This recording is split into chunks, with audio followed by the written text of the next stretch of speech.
begin. This is the August 22nd, 2024 Joint Conceptual Workshop for the Planning Commission and Board of Mayor and Aldermen. And we'll start with roll call. Commissioner Allen, absent. Commissioner Franks, absent. Commissioner Harrison, absent. Commissioner Lindsay, absent.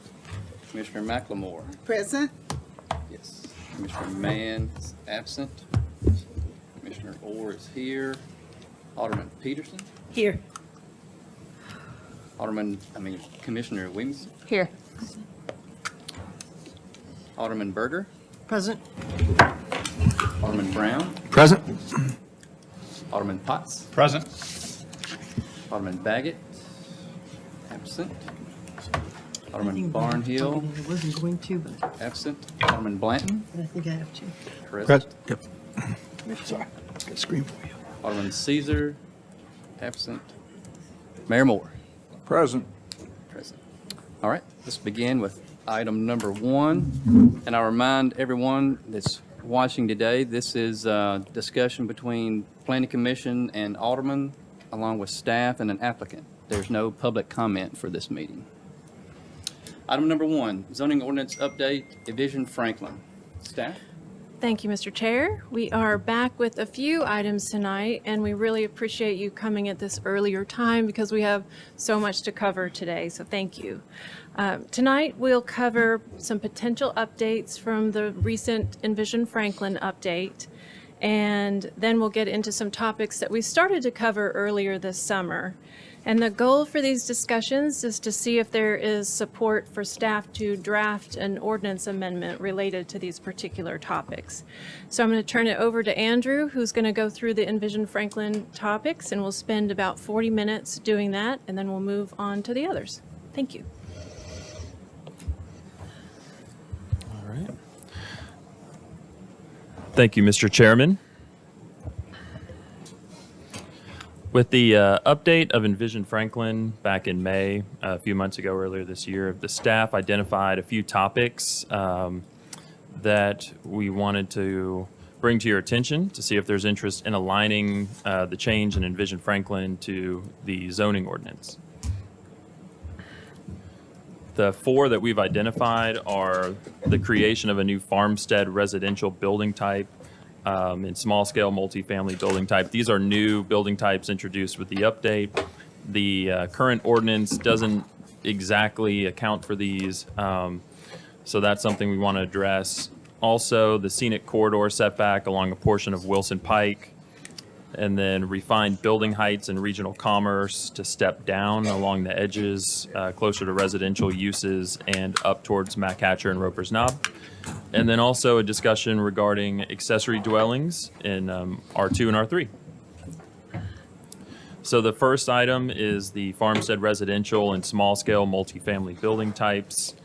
What we're recommending at this point is just creating a new farmstead residential building type that would be an agrarian-styled building containing 5 to 8 units. We'd like to provide more flexibility for rural architectural character. We need to add this to the definitions and to the PD zoning district, so developers would be able to go through the PD process and utilize this new tool. The small-scale multifamily building type, we think we can probably accommodate through the multifamily building type with maybe a few allowances as needed. But these are 2 things we intend to kind of draft and bring back forward as part of the update. Are there any questions about this before I go to the next topic? And the items you're going through, unless you get feedback from us that would change anything, these are the things you're pushing forward, and we'll see it again. This one specifically, we need to address in some way or another. The other 3, we're looking for feedback. Okay. The Wilson Pike, this area of Wilson Pike between McEwen Drive, just south of McEwen Drive, and Split Log, as part of the Envision Franklin update, this area was all conservation subdivision, and since we removed conservation subdivision, it had to be something else. So it was coded as single-family residential, which didn't quite have all the open space that Conservation Subdivision did. So we are recommending, well, actually, as part of Envision Franklin, we wrote in there a 100-foot setback on the east side of Wilson Pike to help preserve the rural character. On the other side of Wilson Pike's are railroad tracks, so it wasn't quite is needed. But on the east side, there are some properties in the city limits, and you can kind of see this. We have the Envision Franklin map on the left and the zoning districts on the other side. So we do have some properties in the city limits that are zoned ER and R1. And there are 14 parcels that it would impact if we were to apply the scenic corridor overlay on the east side of Wilson Pike.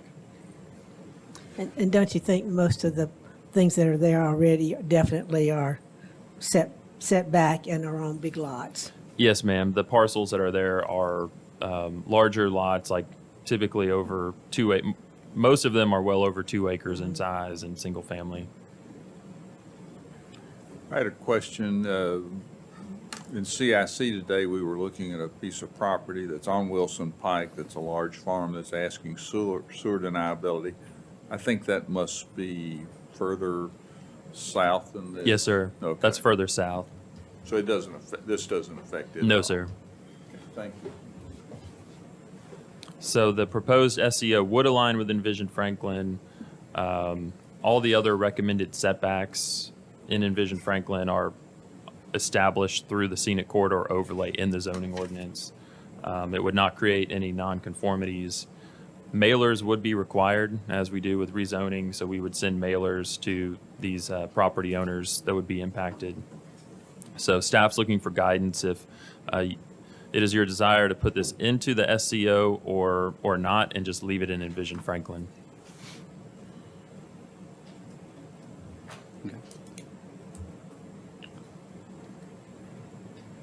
Comments from the commission?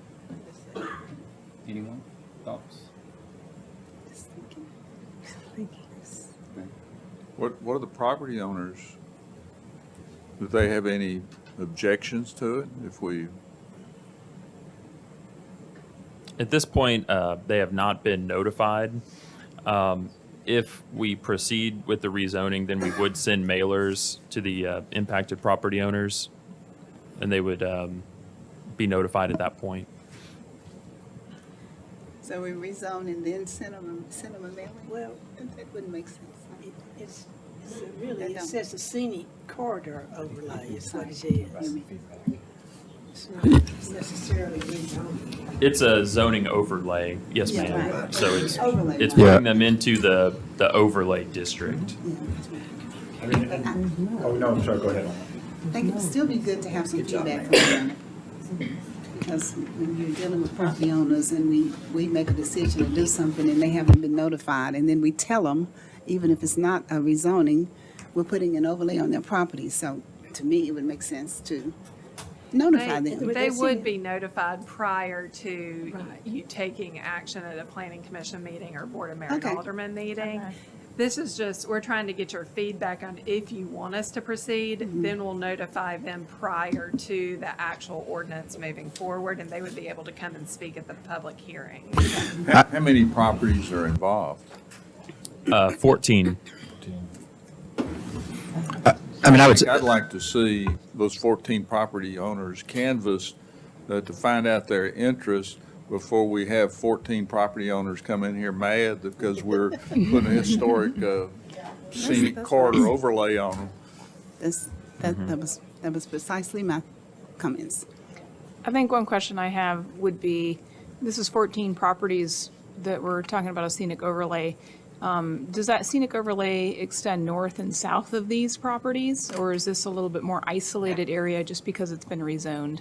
So the overlay would only account for the properties that are in the city limits. Yeah. So like on this map, the parcels in yellow and green, the impacted parcels they've been annexed or in the city today. Okay, So so this that's is where just it would kind of this apply. one little parcel that's on just the east side of Wilson Pike, and that's the only kind of portion of stuff in the city.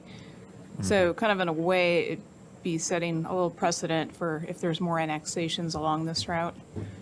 Yeah, I think I'd be interested in it, but I also would really like to know the property owner's input because, looking at some of these lots, some of them look, nice and deep, but then you look at some of them, those houses are kind of right up in front of it. And then they have like it looks like some sort of utility easement going through some of these, so it does limit quite drastically if they wanted to redo something on their lot or redo a house or something. So I'd be concerned about kind of limitations that could impose unknowingly on some of these lots. Go ahead. We also have taken into consideration that maybe, just maybe, if a miracle happens, we could get Wilson Pike widened in that area because we have a problem because down to the school, down to Clovercroft where it goes east, if you're coming down from McEwen, on that map, come down and you go east on Clovercroft to the school, that road needs to be widened. If you go north from McEwen, turns into four lanes or 2 lanes, divided. And that's the Brentwood section. So we have to keep in mind that one day, hopefully, that road gets improved. And then one day, both of the road under those underpasses get improved. Because that's critical, because we can't get school buses through there. And these kids are on a school bus 20 and 30 more minutes sometimes than normal because they can't go through the tunnels. So I think this road will eventually find its way up on the list to finally get taken care of at some point, especially addressing those tunnels. So just keeping that in mind when we're talking about 100-foot setback, that could be gone like that with the improvement of the road too. Thoughts? Mr. Orr, just to note that I'm here, Greg Caesar, and I agree with what the mayor was talking about, notifying the local community to understand their feedback. I do have a question, and perhaps this was stated and I didn't catch it. Are any of the properties in, any of the physical buildings in these properties currently closer than 100 feet to the existing Wilson Pike? No. Thank you. I think what we're hearing is there's not an immediate desire to move on this. So maybe we not include this as part of the update. And then as development occurs, we apply the standard that's in Envision Franklin upon rezonings. Is that satisfactory? That's what I was going to recommend. It seems like we used our belt and adding this to 100% setback and Envision Franklin. I think this would just be the suspenders, and I just don't think it's worth the effort Okay. for the suspenders, in my opinion. But you still need to notify those 14 properties. Just notify them, Yeah, at least we'll Yeah, have just some notify. feedback. About what? If you About wouldn't what? notify them if we're not going to move If through. you're not going to move, Yeah. you don't have to notify them. There's nothing that, we're not making any changes. We already approved Envision Franklin, Correct. which is what applies. So Yeah, there's so really right- no action. Right now, the Yeah. Envision Franklin has the 100-foot setback. I think Correct. the question presented is, should we rezone them Put an overlay on. and Yes. put an overlay on it? Yes. And in order to rezone, we would have to first notify and go through the rezoning process that we would initiate. I don't think that's necessary personally. Agree. Well, it's different out there. I mean, we just drove over to Nolensville, but we were on a little part of Wilson Pike and everything. But from here to Nolensville, there's so many large lots, there's so many big houses. I mean, I haven't seen anything like that built in Franklin in, I don't know when. But that's the, as I say, I was just there over this last week, and they, as I say, they have large lots and they have large houses, and so I don't think that this would be a problem, but definitely a good idea if we decide to move on it is to contact them, to ask them. But it is an overlay, it's not a rezone. Right. So, but consensus here, it seems that let the vision govern and move on. Great. Can I get a clarification? That commercial section out there went away that we had at Wilson Pike and McEwen, and there was a commercial node. I don't know that was ever in effect. I do remember some discussions many years ago about that, but that's not in the Envision Franklin plan. Yeah, okay. Anyone else have thoughts before we move on? All right. All right, thank you, sir. Accessory dwellings in single-family residential districts. As part of the update, Envision Franklin was amended to include accessory dwellings in the single-family residential design concept. I would like to draw your attention that the zoning ordinance governs accessory dwelling units, and they are currently allowed in Ag, ER, R1, R4, R6, OR, and PD, but not permitted in R2 and R3. Just a quick reminder on the ADU restrictions. Only one per lot. The building footprint shall not exceed 50% of the building footprint of the principal building, so the ADU can't be bigger or even half as big as the main house. Building height cannot exceed height of main house or 1.5 stories. The owner must live on the lot, must comply with the principal building type standards for materials, material changes, colors, and roof elements. Also must be able to park it, meet LSA, which is our open space requirement, other setback requirements, and stay out of easement. So there are a lot of what ifs and buts and restrictions in place to protect neighbors from ADUs, but we also do permit them if you can meet all these criteria. I included a couple maps. So this one shows where accessory dwellings are permitted in those zoning districts I'd mentioned. And then there's a zoomed in map so you can see where they're permitted currently. And then the next two maps show R2 and R3 where ADUs are not permitted currently, but we're seeking input and feedback if that's something you wish to change. The next map is zoomed in of Central Franklin and shows some of the neighborhoods that are zoned R2 and R3 where ADUs are not permitted. So we can go back and forth if we need to on those, but really to get the discussion started, should accessory dwellings be permitted in R2 and R3? And do you want to propose this with the update? Mr. Chairman, I'd like to make several comments about this. First of all, I have never really been in favor of the accessory dwelling units because in so many lots, that, I mean, like if your neighbor decided to build one, it could be just right hanging over you almost. And, you know, I'm in, I guess, R2, I don't remember whether R2 or R3. But let me tell you, since we have started permitting them in the last, let's see, since May of 2022, there have only been 16 permits requested for accessory dwelling units. So, and I don't know whether all of them have been built. That's just my information from how many have been. And that's total citywide. Yes, Okay. that is correct. That is correct. And I tried to go through and look at some of these. A few of them I could find. Some of them, there wasn't anything on the address that was given to me, so I don't know about that. But the difficulty is, it's not just that it affects your lot, but, you know, I mean, we don't have 1 acre lots here at all, really. And whenever you're in a smaller lot and everything, really, somebody building an extra building on their lot can definitely affect the situation of your lot. I mean, and now I know we have a lot of a lot of homes that are being built, 10 feet apart? But what I'm just trying to say, that doesn't give very much privacy. And so that is my real concern. I really would not like to see this added to those zoning districts at all.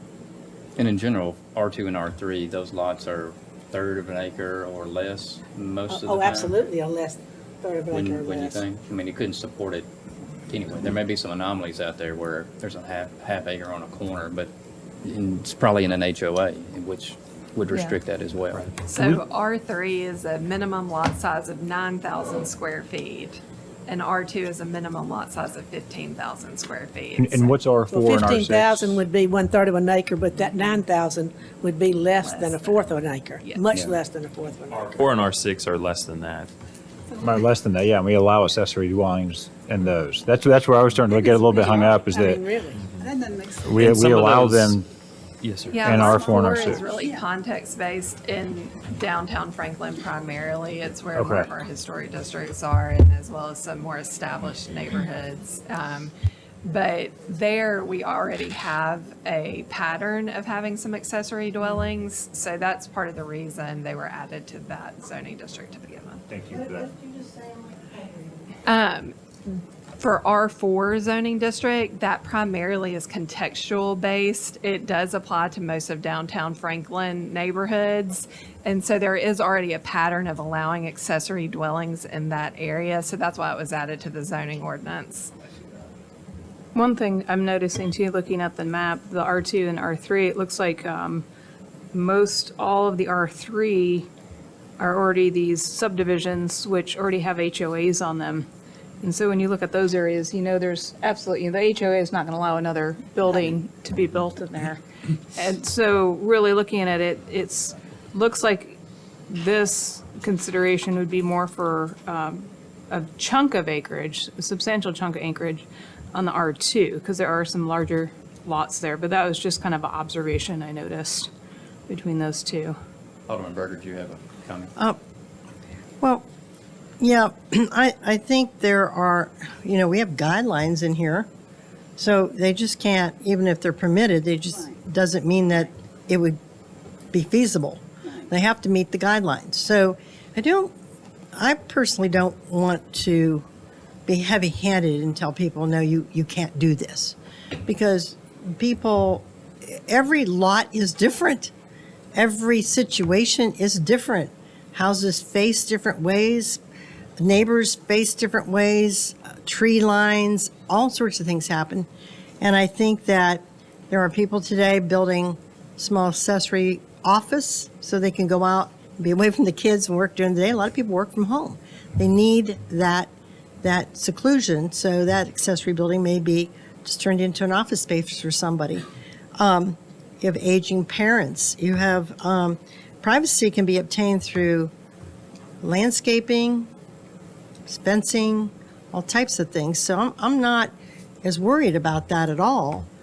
In fact, I'm not worried about that at all because I think we have enough guidelines that say, if something is feasible and it could even be built there, a lot of these places will not have that opportunity. The places that do, I know there's some lots over in Royal Oaks that go way back, and they'd have an opportunity to put an accessory building back there, and they don't have an HOA. And so, I don't want to be so heavy-handed that we limit that. I think it should be looked at individually by planning and say, is this feasible? And then they would be able to go through the approval steps. They get approved only by the staff. That's fine. That's what I'm trying Yeah. to say. That's good, because then we have guidelines that they have to meet. And as we were talking about, not every lot is even going to be conducive to that, but somebody may have a lot that goes deep and goes back, and they go, I'm working from home all the time, and I just need an office out back, and we're saying, no, you can't do that. I just feel sometimes we can get too heavy-handed by that, especially when we have guidelines that allow you to look deeply into that and to assess all those. It doesn't necessarily mean that the neighbors of those people would want to see that. Well, then they don't want to see a house. I mean, it's a building. I mean, it's not going to be a shed. I mean, we're not building a dog run, and we're not building a shed. We're building something that has to look like your home. It has to be an accessory building. It's not a piece of junk that they're going to put back there. I don't get that. I mean, I don't understand that part of it at all, because we have design standards. Well, I think this is a tool in our belt to help with the housing crisis. Exactly. And I think we should utilize it Especially with when I parents. think there's a lot of guardrails in place today to address some of Alderman Peterson's concerns, but I don't see why we would want to take a tool in our belt and not use it. So I would be fully in favor of adding accessory dwelling units to R2 and R3. I would, I'm sorry. I was just going to point out that, specifically we're talking about accessory dwelling units. We do permit accessory structures. So there is a difference between, a shed or a small home office versus a dwelling. So just wanted to clarify that. that's the point. I hadn't thought about, I guess you could have an office there, but it wouldn't be a dwelling unit. I think Commissioner, he said what I was going to say. It would add to the affordable housing opportunities for people to have maybe relatives, family there, and also office space or whatever. I think it just gives one more opportunity to have some people live here with their families that they can't live here now. Because, I mean, it's just, I don't see why R1 and R2, why we should eliminate those and we have them in R4, where there's less lot size. From staff, if somebody were to come forward, a resident in R2 or R3, wanting to do this, what is the approval criteria? Does it come back in front of us since it is a dwelling unit, or is it completely staff approved and neighbors never find out about it until it's being built? Yeah, so in R2 and R3, it's just not permitted, so they just can't do it. But for the other zoning districts, it goes through Building and Neighborhood Services Department through the permitting process. It would be a permit granted by staff if they met the standards in the zoning ordinance required for There wouldn't accessory be an dwellings. opportunity for neighbors to come and voice opinion or anything else. So that I do have issues with. Vice Chair. Yes, go ahead. Thank you, Vice Chair.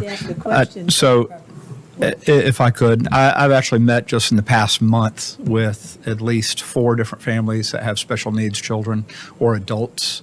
And so I would be in favor of the ADUs on R2s and R3s if the space was available. I understand the concern for citizen input, but I'm also a supporter of property rights. And I think this is an opportunity right now for adults with special needs children who can't afford to live in another area of Franklin to be able to put a safe place for their adult child or young adult child to live. So I just wanted to put that out there for everybody as well. I had one more question. It says that the owner of the lot has to live there. Is that ever checked? I mean, after it gets built, do people go out and check to make sure that the owner's still living there?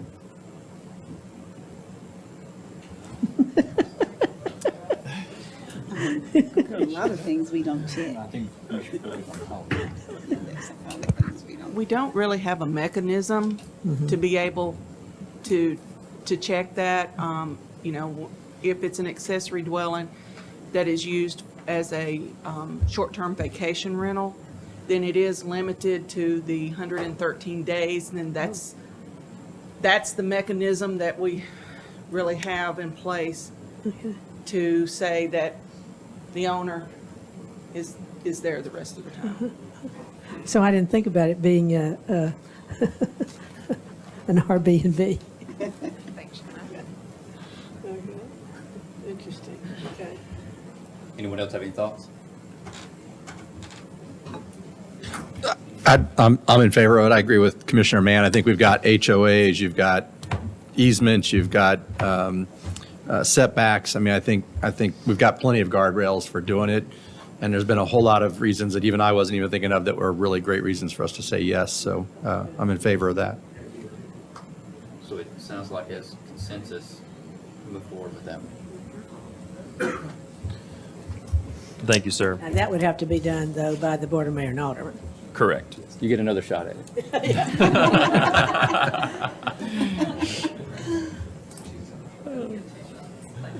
That's right, that's right. Yes, I do. Next item. RC6 district considerations. Envision Franklin designated a maximum building height of 4 stories for specific areas of Cool Springs to help transition down in intensity and height from I-65 and to help balance building heights at intersections. Cool Springs Boulevard near Mac Hatcher Parkway was specifically identified during the update. So the question is, should the staff create a new zoning district, RC4, and actually rezone those properties into the new RC4 district? So we have a couple visual aids here. We have the Envision Franklin height map, and this is the updated height map that's current as part of the 2024 Envision Franklin plan, and then the zoning districts on the other side. So you'll notice some starred areas. These are the areas that were adjusted in Envision Franklin and reduced to a max of 4 stories. And then you kind of see the stars that correspond with those locations, and you see the zoning's RC6. So there's a little bit of a it's 4-story max in Envision Franklin, 6-story max in the zoning ordinance. This area was specifically highlighted, and this is the Mac-Hatcher Cool Springs Boulevard area, and I've included the zoning so you can see what the properties, the parcels are zoned. A big portion of it's planned district, it's PD, so the heights are subject to Envision Franklin there.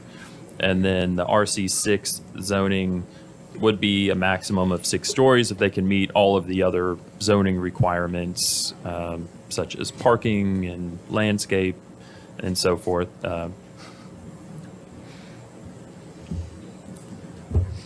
On this next slide, it's a zoning map, and it has 5 areas identified that are kind of in this hatched outline.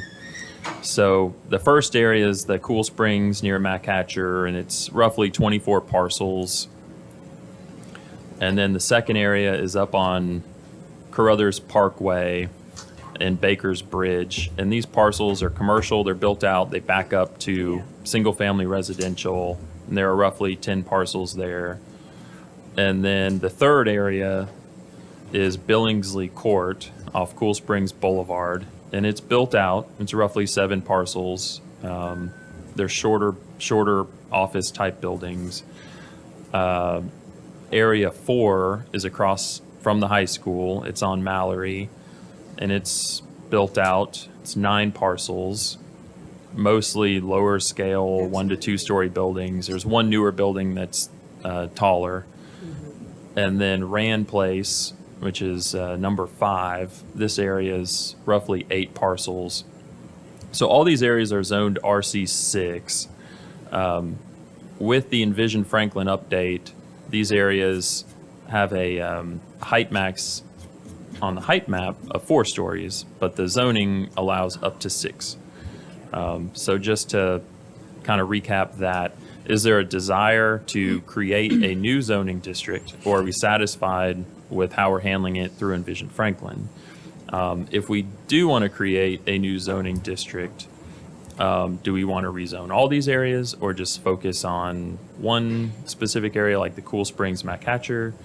And keep in mind that we would send mailers to property owners, so they would be notified of this change in advance of the Planning Commission taking action on the zoning ordinance update, taking action on this item. So I think that sums it up. I will note that in RC6, residential uses are permitted, but it's only 40% of the building square footage, so it has to be less than the amount of commercial space. So we haven't really had any projects come in that were residential or mixed use by right. What we're seeing is a rezoning request to PD for multifamily if they're wanting to do residential, in which case Envision Franklin kicks in and we'd apply it. We'd apply the height map in Envision Franklin. So did want to point that out, and I'll turn it over to you, Mr. Chair. Okay. Yeah, I'd just like to, primarily speaking about the area number 1 in here, and I think making a district that's limiting that height does make a lot of sense. Even though it's in Envision Franklin and everything, we know that there's been a few developments that have come through there. They've come up with a proposition. They don't know that it's going to be a lead balloon when it comes past here. And I think, if there are certain areas that are consistently, say, problematic for that, and that if anybody comes in with a 6-story building, we know they're going to be knocked out, we're going to have issues with it. I think that makes sense. We're changing that zoning, primarily that as you get development in here, it's more in line with what we're seeing as like views to the hills and kind of these very hyper local specialty areas that are more appropriate. And I think that's, the best way to kind of approach some of that new development, and so we're not wasting our time and they're not wasting their time. So, Anyone else? Down there, please. Sure. I concur. In fact, I would even say the same thing about Area 4. We're not going to stick 6 stories in between the high school and residential right there. Certainly don't want it at Mac Hatcher and Cool Springs. So I think in those areas, I agree. Why are we're just creating conflict that doesn't need to exist. So if we know what we want and what we don't want, we should just we should express it here and be very specific. I'll defer to my colleagues on the east side of the highway, but all those ones on the west side for sure, I'm very supportive of going ahead and just moving with that zoning. What change. about Area 5? Yeah, that's down just on the other side of Royal Oaks, right? Yes, sir. Yeah, I think there too. You got residential, everything down in there. I agree. Lots of residential. Yep. Lots. And, Go ahead. Alderman Fossey or Thank you, Mr. Vice Chair. Yeah, so first, I'm going to start my comments with this. I want to thank staff for putting this together. I think 2 years ago, sorry, not close to the mic. I think probably 2 years ago, I actually called all of us out and said that we got it wrong at Mac Hatcher and Cool Springs Boulevard. That we should have gone from R12 to gone all the way down and get us down to R4 at this point. I think this is a huge step in the right direction. I appreciate all the time and the energy that you guys have put into this. I would feel much more comfortable, as you had referenced on the view sheds, of getting that lower height where we are as it starts to increase as we get closer to Roper's Knob right there. Speaking to the last question about number 5, I'm absolutely in support of decreasing the height that's over there right now. That's in Ward 3, and I know that the residents that live there right now don't want to have a 6-story building dropped right in there. I agree with what Alderman Brown just said regarding the number 4 that's across from Centennial. I know that we have some height buildings that are there right now, but I think that decreasing the height and making it more conducive to what's already there, because there's residential that backs up against that, I think is a good move. And then I agree with the pocket right there, which is number 3. As well. I think that we need to go ahead and do this. So this is something we talked about 2 years ago. It's been a long time coming. So yes, we should have this R4 set up. Alderman Baggett. This is for staff. When did we take this R6 all the way down Cool Springs Boulevard? How long has it been R6 down?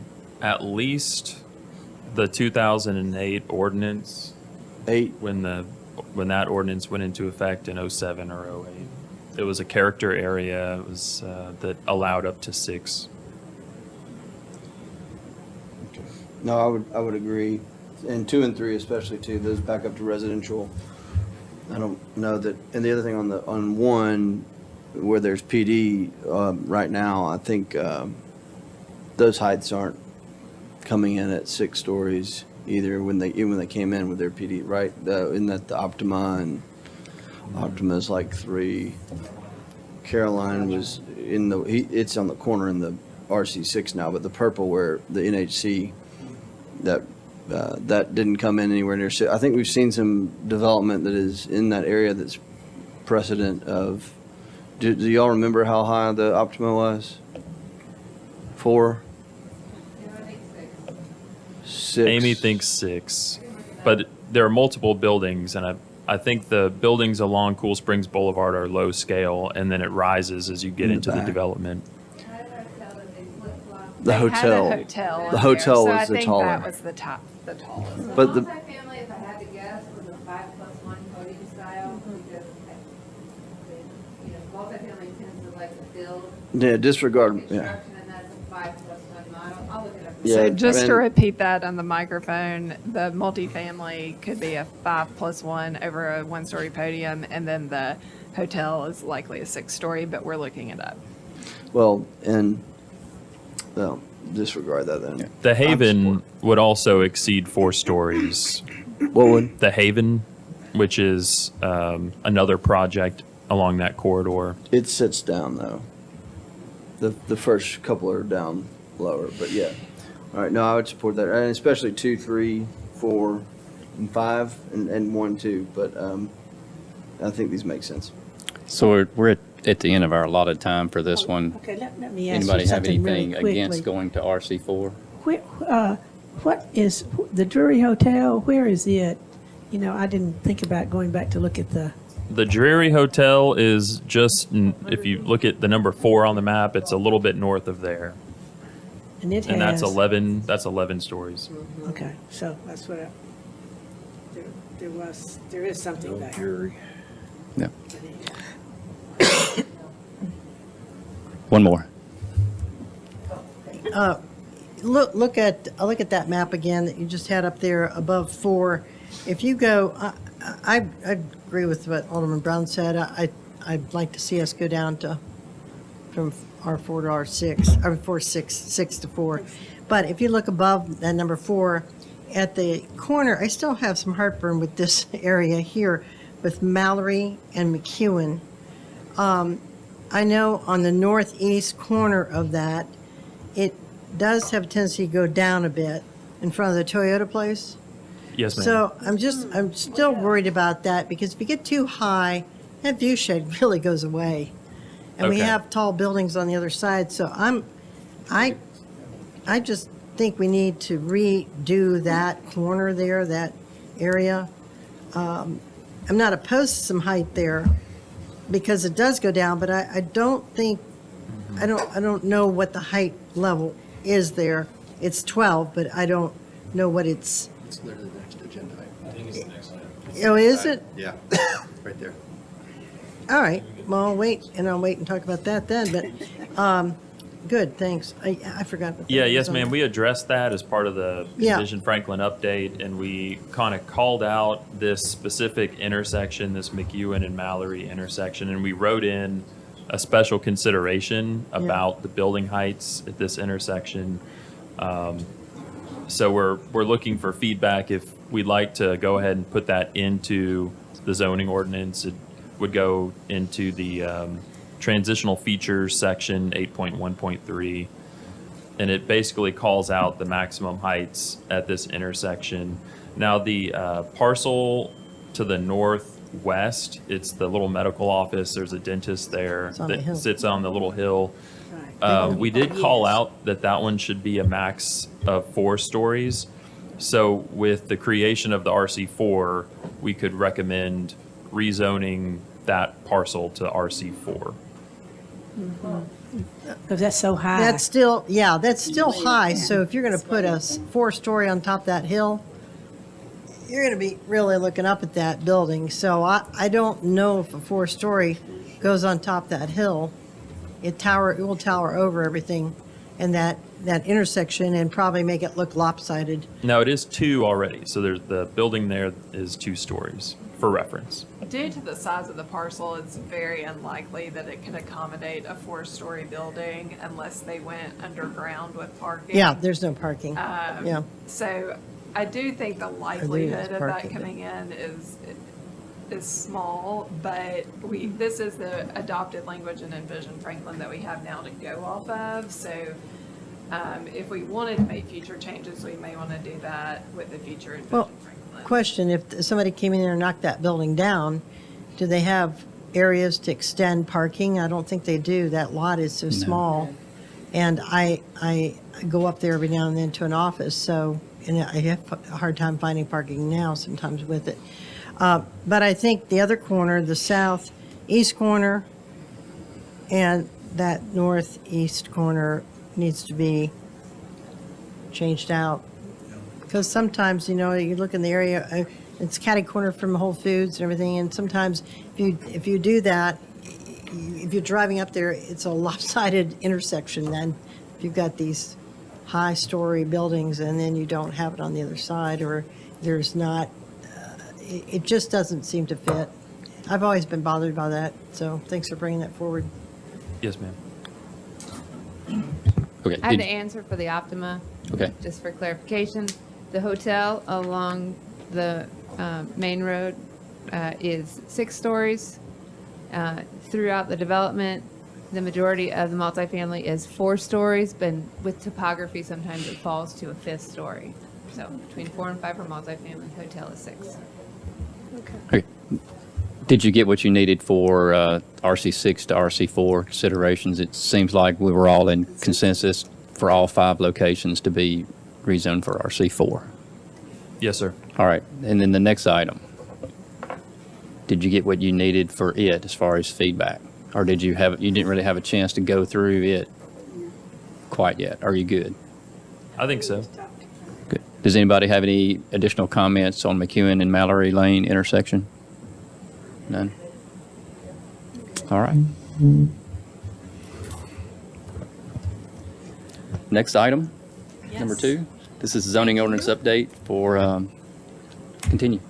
This Staff. is bringing back some topics that we started to discuss earlier this summer.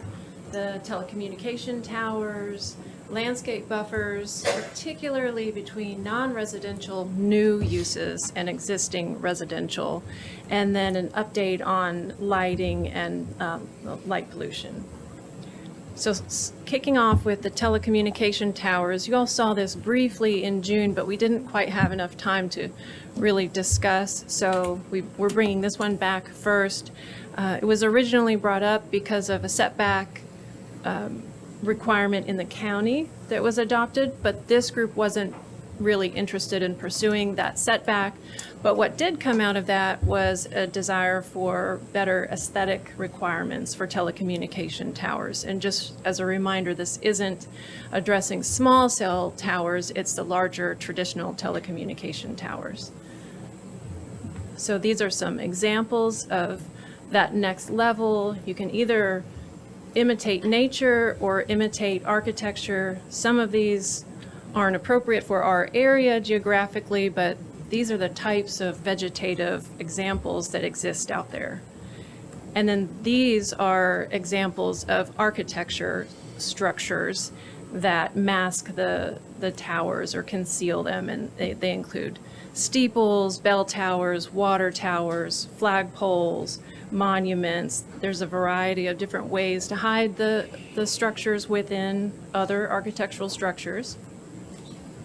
In Franklin, we have both examples of both non-concealed and concealed towers. The ones on the left are obviously not concealed. The ones on the right are concealed using architecture. So we just wanted to get feedback from you all whether you would like to have staff draft an ordinance to elevate that level of aesthetic requirement from what it currently is today, which is just galvanized steel finish or neutral color, to within an architectural or vegetative structure to help conceal that. All right. Thank you. Yes. Yes. Yes. Definitely. Do we need to discuss that? No. I think we're all for making them look better. Wonderful, all right. All right, next, landscape buffers.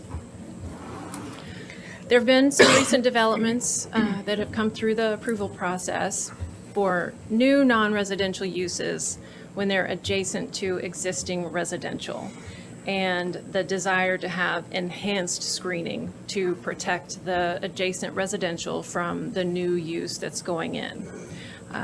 Feedback when we brought this in May was supportive of further studying this and bringing back some options, so that's where we are today.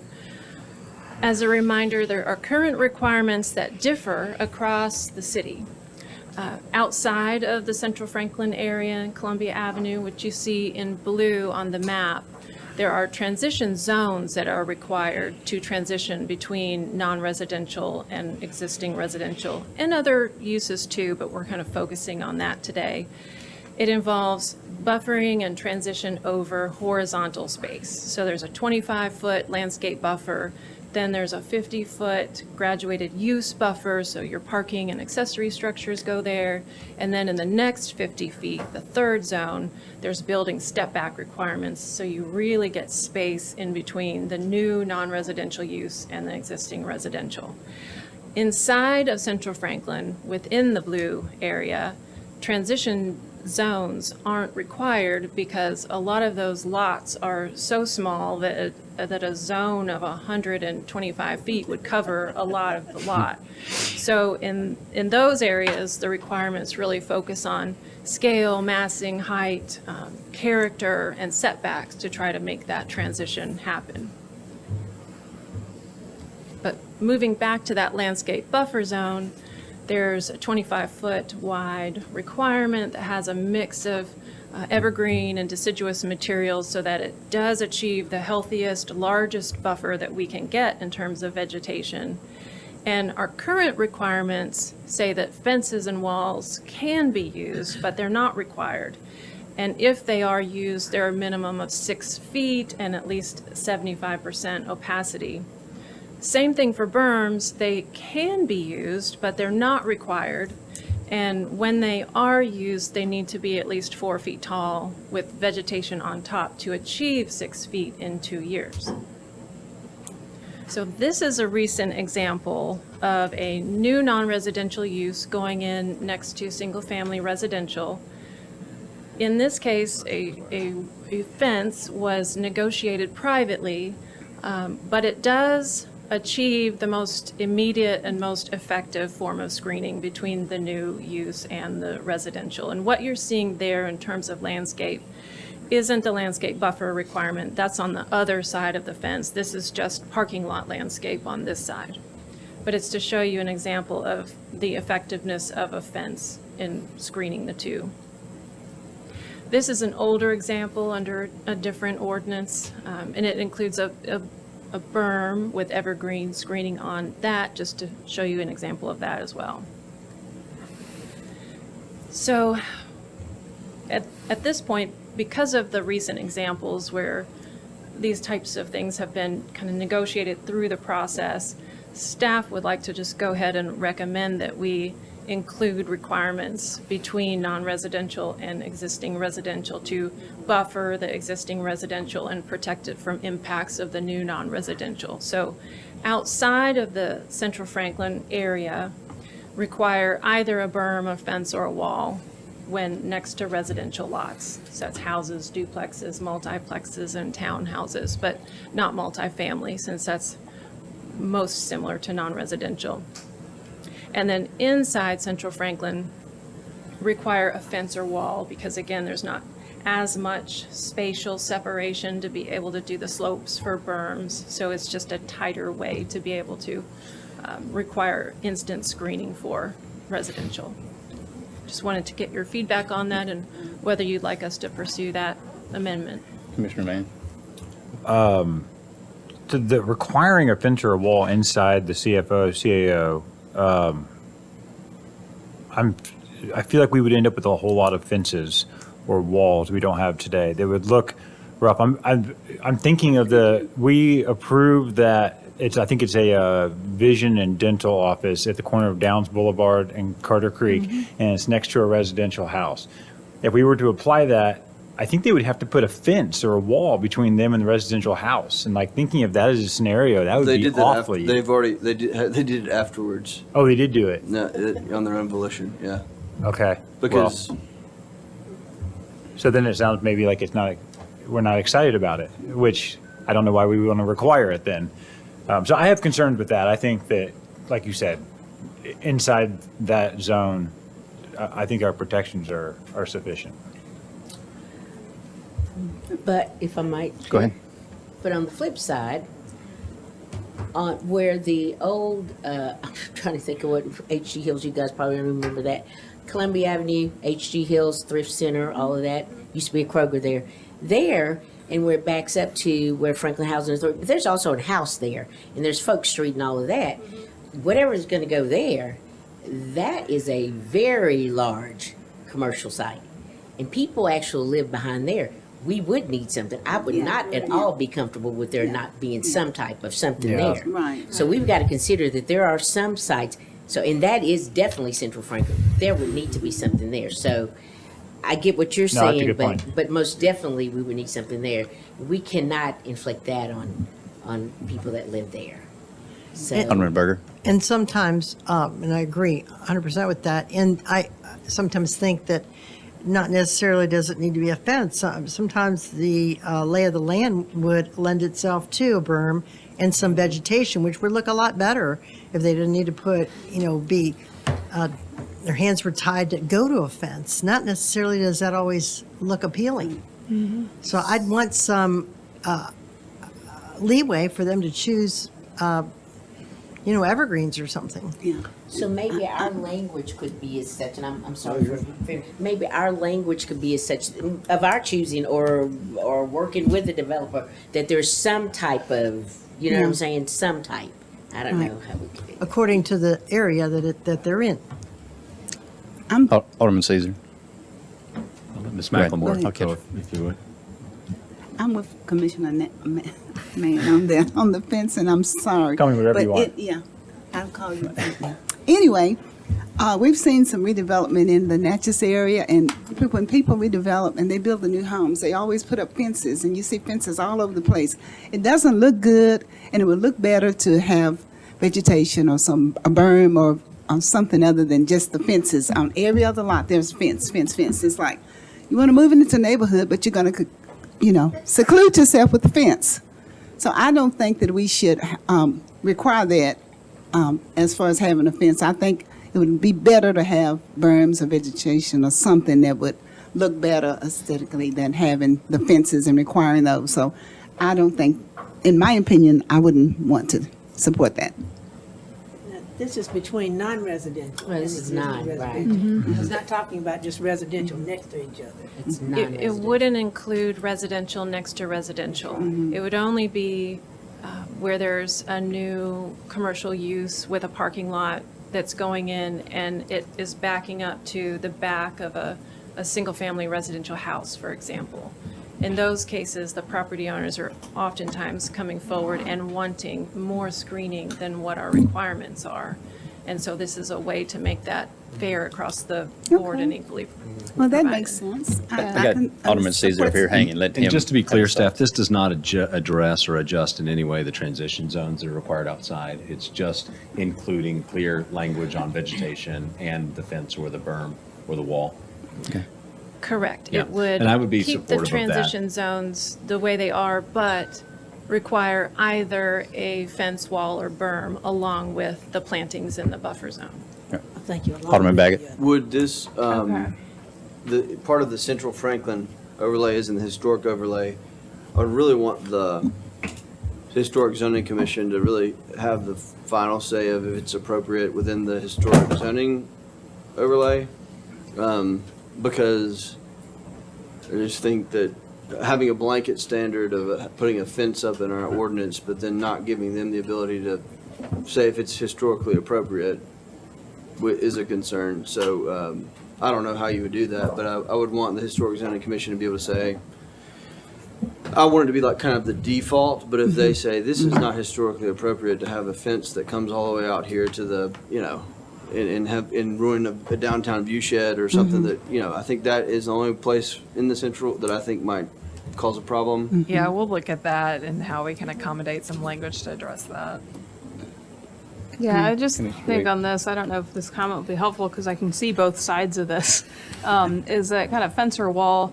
In some instances, that could be, the homeowner that's, new development's going across the street. They could just love it and be like, oh my gosh, great, you're building this fence. You could also have a situation where maybe you have a community there and they're wanting that connectivity, that walking through, and then all of a sudden the city's mandating, nope, you can't go, and that blocks it off. So I see that there could be some areas, especially in that core, where you have a lot more density. It's definitely more walkable than all the other areas. That a fence or wall could be problematic in certain areas. It could be welcome in others. And I'd also, too, is it the purpose of the fence or wall, if it's purely visual, that could also be achieved with a very heavy evergreen screening as well. And I think, what if there's other tools that can achieve that same thing that might be more contextually appropriate? So I'd be kind of curious of if it's purely visual, could we give them some other tools there that might be more flexible in those situations? rather than blanketing it and perhaps requiring something that'll work great or maybe really not work well in others. It just occurred to me, and I hadn't even thought about that whenever I read this, but if you have non-residential and an existing residential use, almost if you don't put a fence, then people could walk through the residential lot to get to, other people could walk through the residential lot to get to the non-residential. I hadn't thought of that until we're just talking right now. So, I mean, you might not want people walking through your yard to get to the commercial. Yep. Thoughts? On the opacity of the fence, if they meet one standard, like plantings and vegetation, I guess I'm just thinking like those black wrought iron, that there are nicer fences than just wood fences. If they met a criteria on plantings, is there a way of triggering, well, it needs to be, I guess I'm just curious, it just seems like I'd like to have more options of fence options. If they met a vegetation requirement, they don't need as opaque as of a fence. You still get the protection maybe from a commercial area, but as long as you've got the buffering, I'm thinking like, I agree with you about the HG Hill property, that if they were clear back against the property line, it should be a pretty thick fence. But if not, then maybe it is something more decorative that fits within a downtown character, but it's got more vegetation, so. Mr. Chair. Just to speak on that for a moment, there are different fence types that potentially could be used. The reason to look at a more opaque instant fence is because vegetation does take some years to grow up to really achieve the level of buffering that the citizens are asking for in these cases.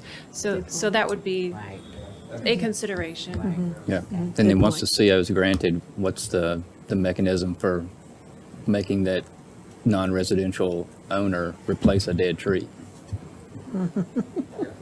Right. So. There's yeah. not. Yeah, that would be, yeah. And I'd say Yeah. for all these exceptions, I think there are probably, right now, we're making more exceptions to require a fence Right. on development. And I think if we make this the standard, then there will be fewer probably modifications to remove a fence for reasons like you said, like, because they want connectivity. Well, they can come to it and we'll do a modification. But right now, it seems like we're doing more adding of fences than hearing people say, well, this is great, I get to access this commercial development next to, which I think is probably true in some cases. I thought it was a great point, but. And I'd rather there's a have the- number of cases that some of you, especially elected officials, have been involved in after approvals have already been completed, where construction's already occurred on the site and neighbors are then bringing it up at that point in time. And staff has spent a lot of their staff hours trying to work with property owners and kind of play, the middleman a lot between neighbors and property owners, and it gets to be quite time consuming. So I think if we had a predictable standard of what's expected, citizens would really appreciate that. Right. You too. Yes, definitely. I can give you a great go ahead. example. In the back of Publix and McKay's Mill, there are condos. And they built the Publix with the loading dock back there. And these people had the privilege of walking into their living room in their condo and looking at the loading dock. And it wasn't working. And when they came to get released from their bond at the Planning Commission, I spoke against it because it wasn't sufficient. And they said, well, they met every criteria at that time, which was back in 2006 or 7. And I understood that, but we had to work with that, and they were able to delay it, and I was able to go work with the property owner representative and said, and I literally dragged him into people's living rooms and said, look out their window, would you like to look at this? And when he saw it for himself, then they were able to work. They ended up putting $18,000 more of vegetation all along the back of those condos. They didn't want a fence and everything, but they put up, they had a nice brick wall, and then they put up lead vegetation, and the vegetation rose above the brick wall.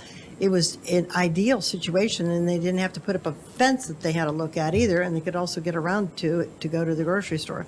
So that was a great example, and we have since fixed a lot of that because we didn't have the ordinance to back that up at the time. Okay. But it was a good example. Anyone else have any comments? No? Overall, it sounds like moving forward with both of those is consensus from both bodies. Okay, switching gears to street lighting. Specifically in residential developments in new neighborhoods. It's largely controlled by Middle Tennessee Electric. The developer will work with Middle Tennessee Electric on the location of streetlights and the fixture types and the electrical equipment that goes along with that. However, developers can opt out, and they can opt out and they can choose their own streetlights and fixtures, and then the HOA would ultimately take that over.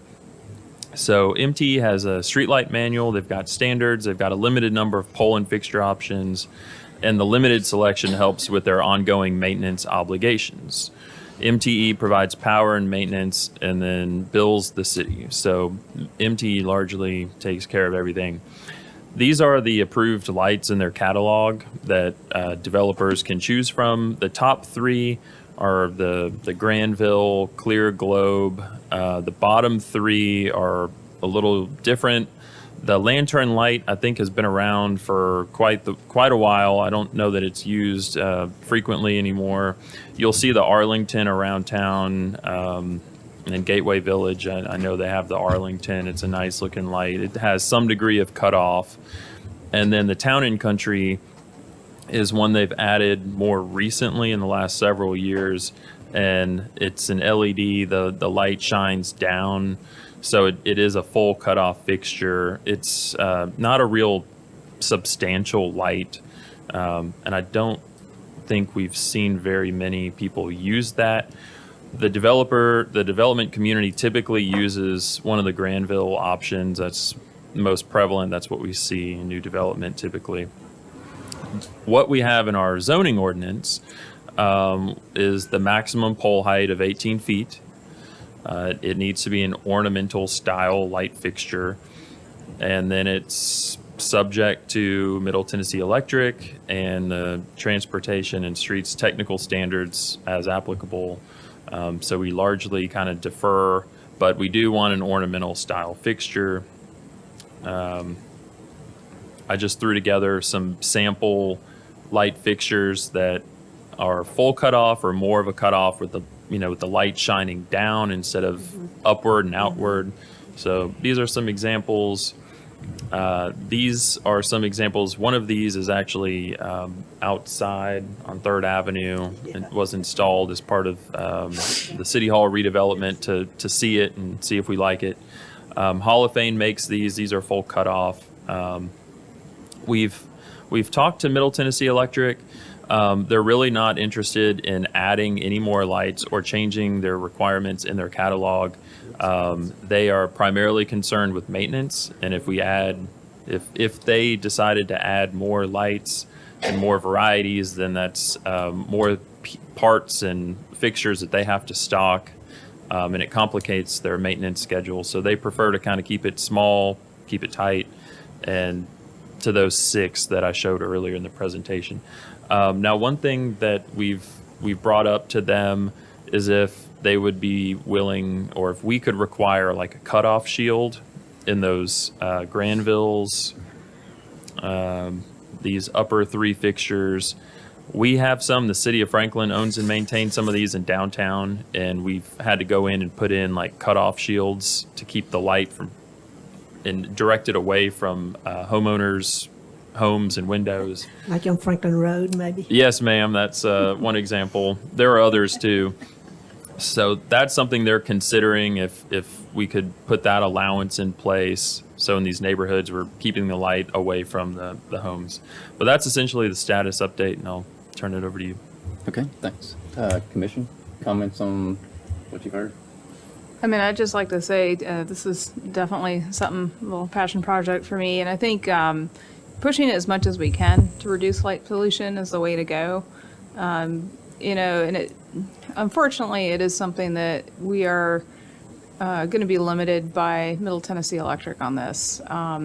But I think anything in our power that we can do to try to reduce impact is the way we need to go.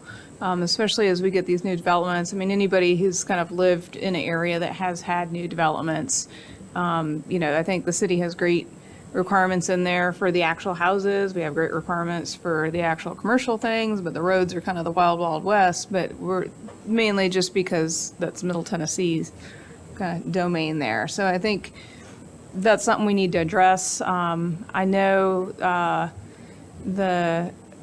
there's multiple jurisdictions. I mean, even Nashville downtown proper, they've gone all the way calling it dark sky. And so they've identified that there's a real issue that's starting to happen. So they're trying to get on top of that. And I think it's, you know, it's just a thing that we need to address now because it's only going to get worse.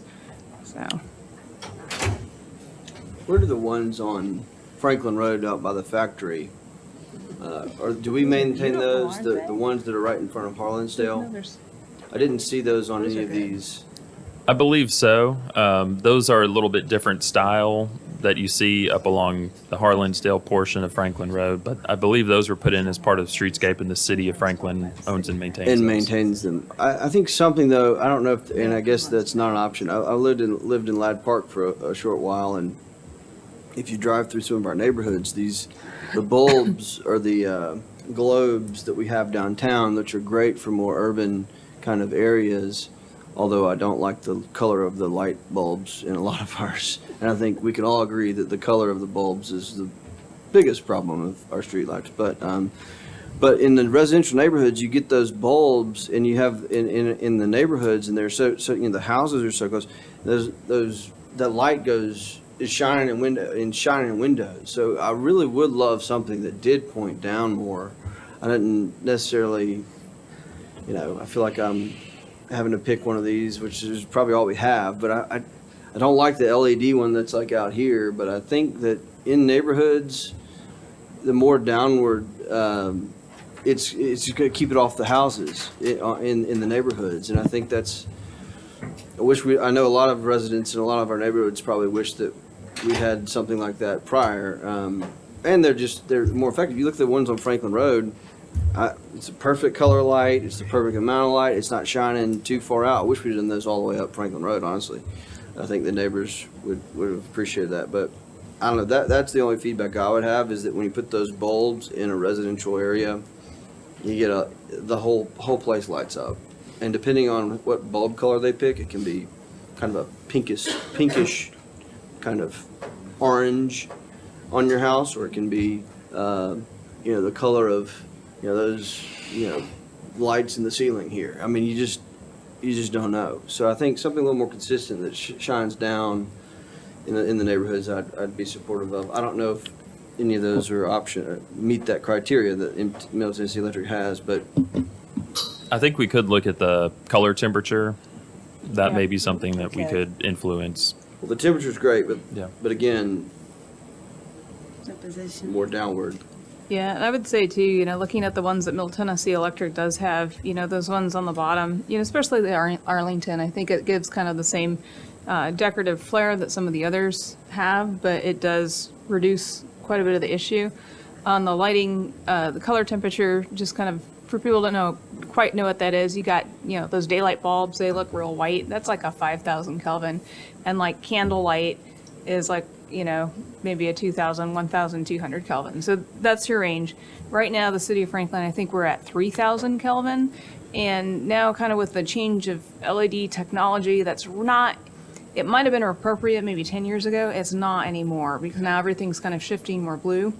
And when we do talk about the color temperature from a light pollution standpoint, the more blue light you get, the more glare you get, and it is perceived as more pollution. So if we were to also dial down that beyond the aesthetics of it looking, a little overlit, I think that would also, be appropriate.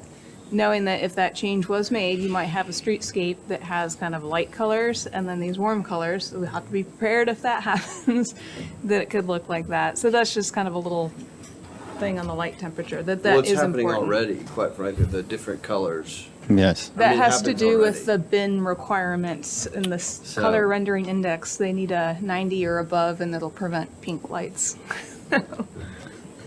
Yes. I'm I know way I'm too thoroughly much. impressed with your knowledge of light. I'm speechless. Could we nominate Yeah. to go and talk to MTE? I think we might get some new lights. I've Colors worked will with be a couple fixed. of world-class kind of lighting designers, so unfortunately, whether I wanted to or not, I had to learn too much. Sounds like you're our new lighting representative.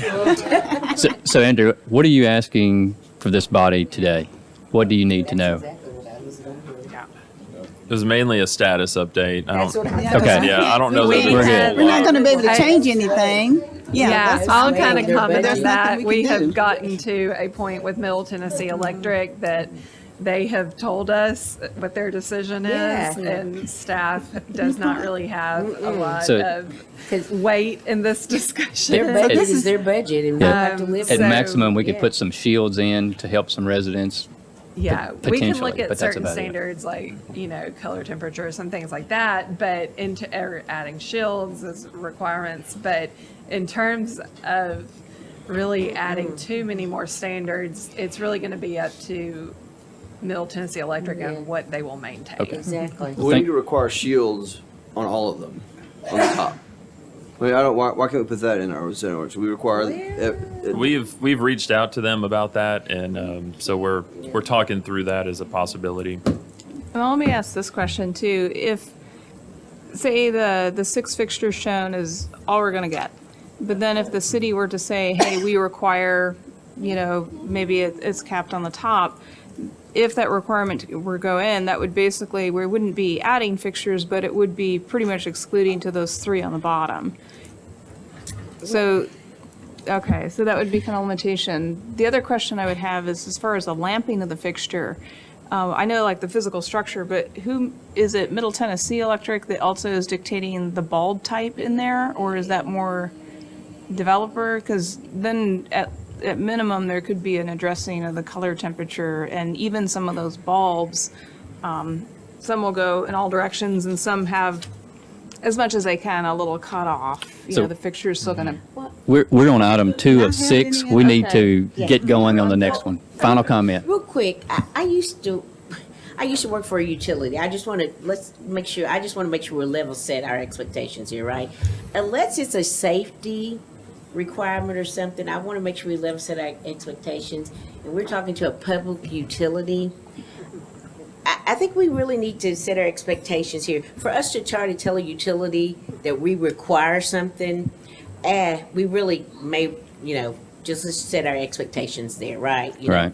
We may not get too far on that, okay? As far as telling Middle Tennessee Electric, they've got to, I just They're want not us to gonna set, change. yeah, We- let's we just know be that. real about that. I think we may want to, okay. And there are some subdivisions who would love to have some lighting. Yeah, I mean, it's that's what dark. I'm I mean, we're saying, talking, yeah. we're I just complaining, would- we and we're complain talking about something that's light. aesthetics. Yeah, and I just want we us to want to be change clear on things. that, And it's okay? dark in a lot of places in the city. Yeah, So because my we- neighborhood was. So I just want us Yes. to be clear on that while we're talking about. I mean, it's nice. Right. I would love it too. I just want us to be kind of set our expectations. Okay. We're I'm clear. done. We're All right, item number 3. satisfied. This is discussion of a development plan proposing the adaptive reuse of an existing building for 35 multifamily units on approximately 2.5 acres located north of the intersection of South Carruthers Parkway, 3595 Carruthers Parkway. Staff.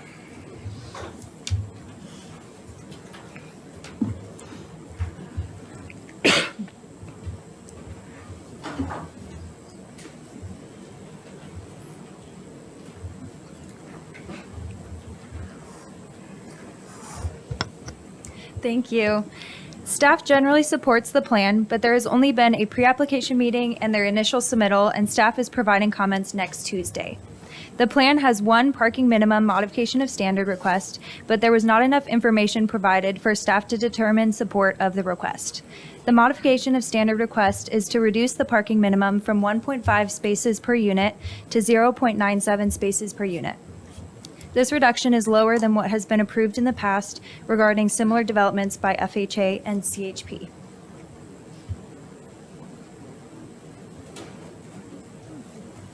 Hi, my name is Greg Gamble, and I'm representing the Community Housing Partnership tonight. Yes, we've decided to be efficient and bring you. We've decided to be efficient tonight and bring you four on the same evening, but we'll be pretty quick. This is Community Housing Partnership's 30th anniversary.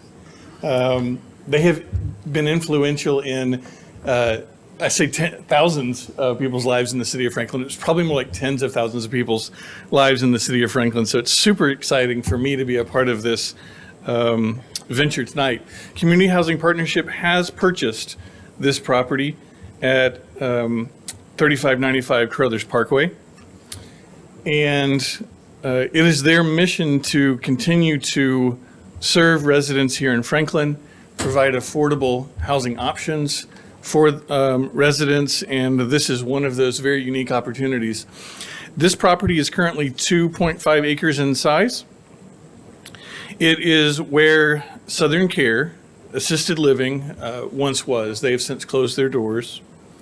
And Community Housing Partnership is proposing to a change of use from assisted living facility to 35 independent living apartments, one-bedroom apartments, specifically focused to seniors and special needs adults. Envision Franklin policy was added to this property, a special consideration, and that states between I-65 and Carruthers Parkway and north of Upland Drive, existing assisted living facilities may be converted to multifamily residential units. Demolition of such buildings for the purpose of constructing new multifamily residential is not supported. And that was recently included in the Envision Franklin update. We are asking for a modification of standards. Currently on the property today, there are 28 parking spaces. Those 28 parking spaces accommodated guests and employees of the assisted living facility. We have the ability to add about 9 parking spaces to this property, bringing the total to 37. Community Housing Partnership will have 1 or 2 employees that manage this facility that will not spend the night, but will come and go to make sure that the grounds are taken care of.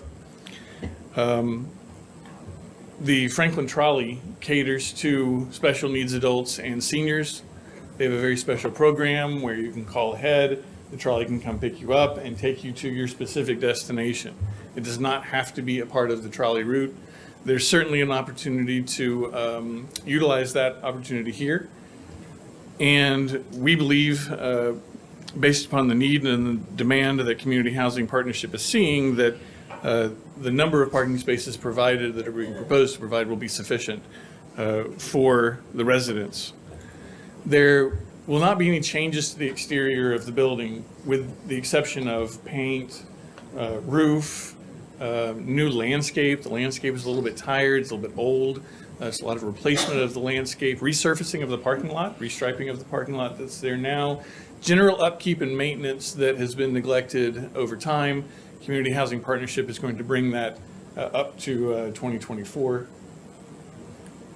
And we are here to answer any questions that you may have. Wayne Weaver, CEO of Community Housing Partnership, is here with me tonight as well if you have specific questions for him. Okay. Commission, comments? Anyone? Like what y'all are trying to do, and it's going to fill a great need that we have in this community. Absolutely. So hats off to you all and to community housing. Does the staff have any real problem with the parking modification? Because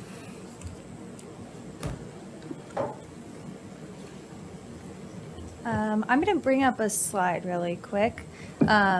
It's really just that staff feels we need more information to be able to support a request like this. It is lower than requests we've had in the past.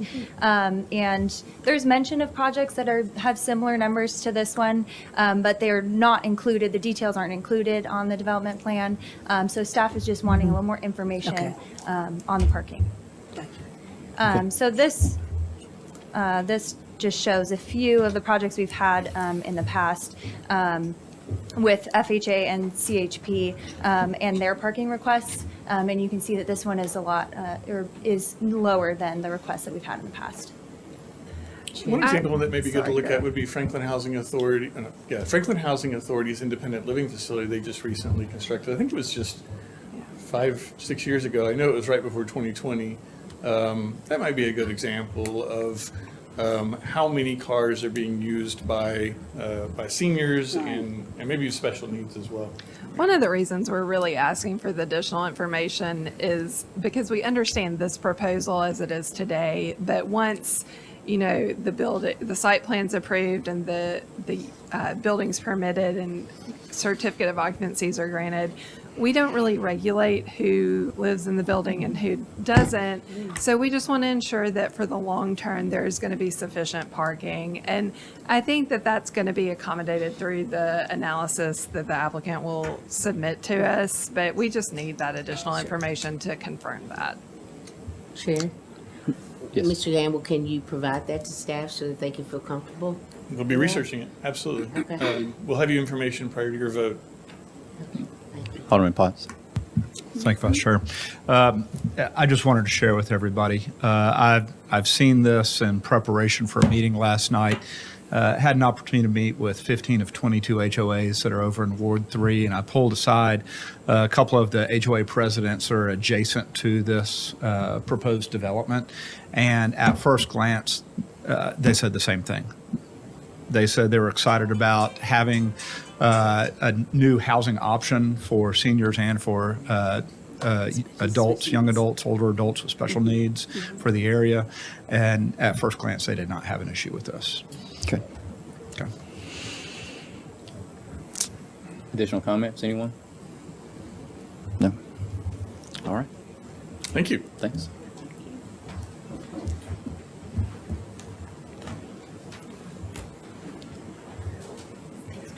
All right. I'm doing the next one too, and the next three. Our next item will be the presentation discussion of the Division Franklin Plan Amendment for 1247 Hillview Lane. That's the Harlan property. Staff? Give us just a second to get the presentation pulled up. We're switching Sure. computers. And for this one, I would remind that this is a meeting between Franklin Planning Commission, Board of Mayor and Alderman, staff, and the applicant. There's no public comment for this at this time.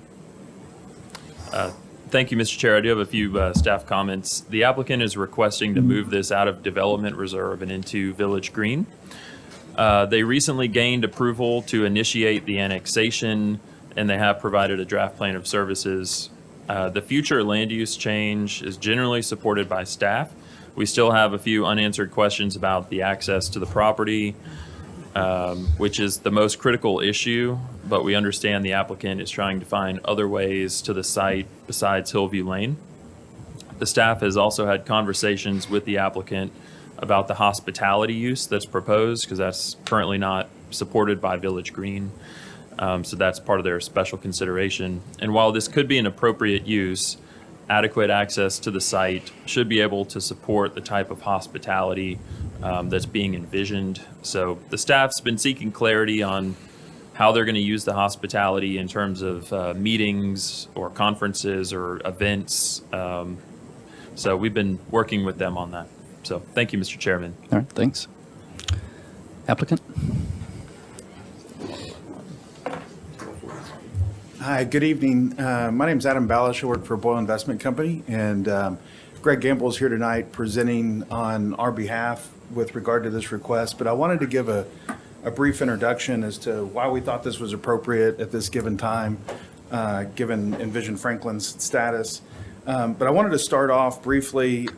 Several of you all were at a fundraiser for Friends of Franklin Parks recently, and are certainly aware of the fact that this year is the 20th year celebration of the city purchasing the park at Harlansdale Farm to preserve that land.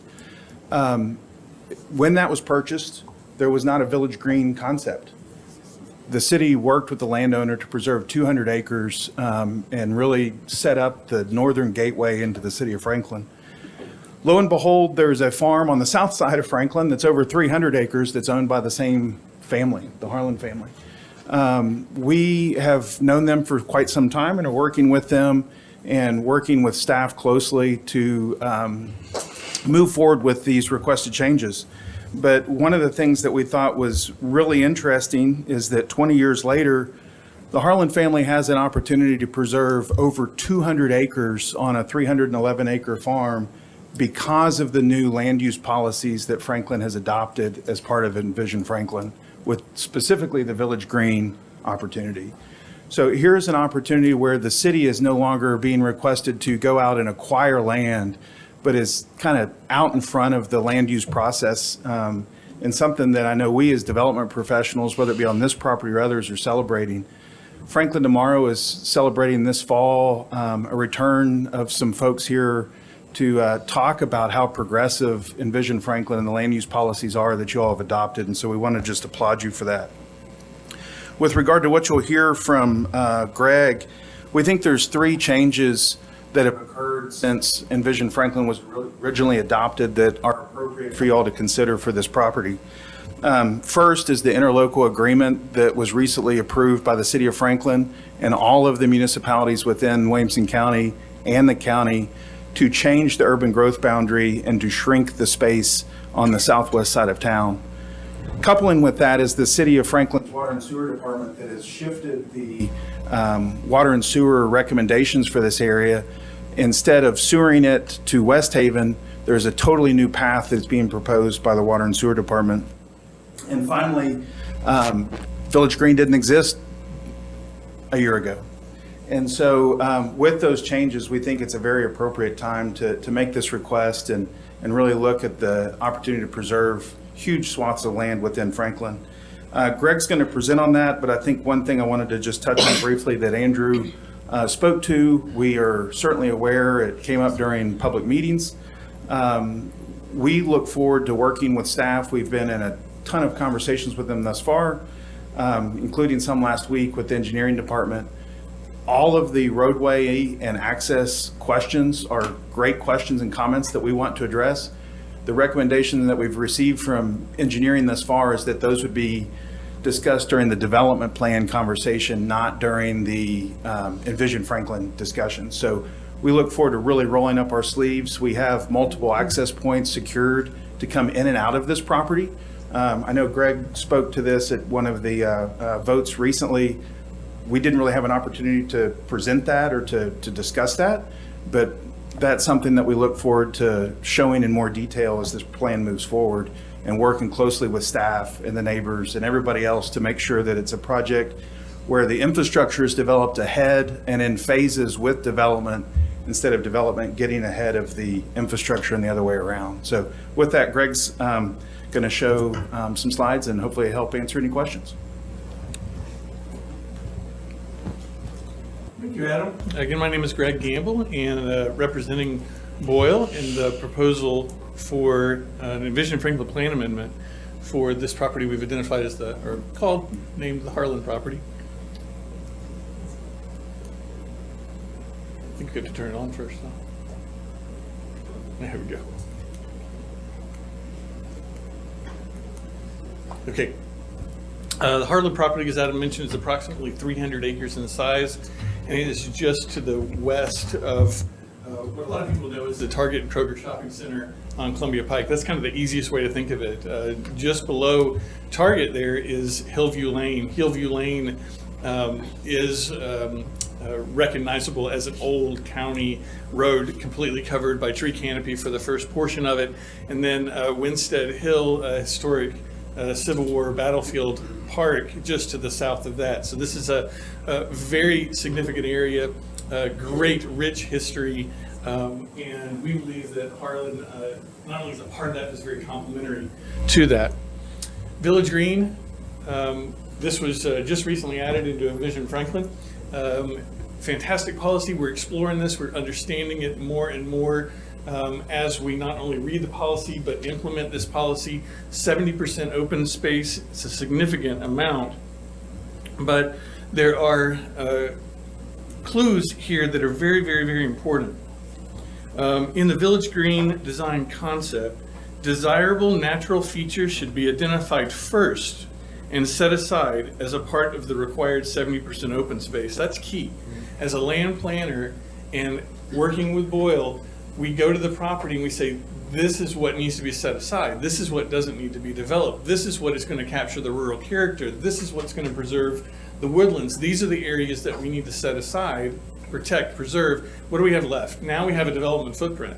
Now we have a smaller area where development is concentrated, and we can focus in on what that master plan could look like.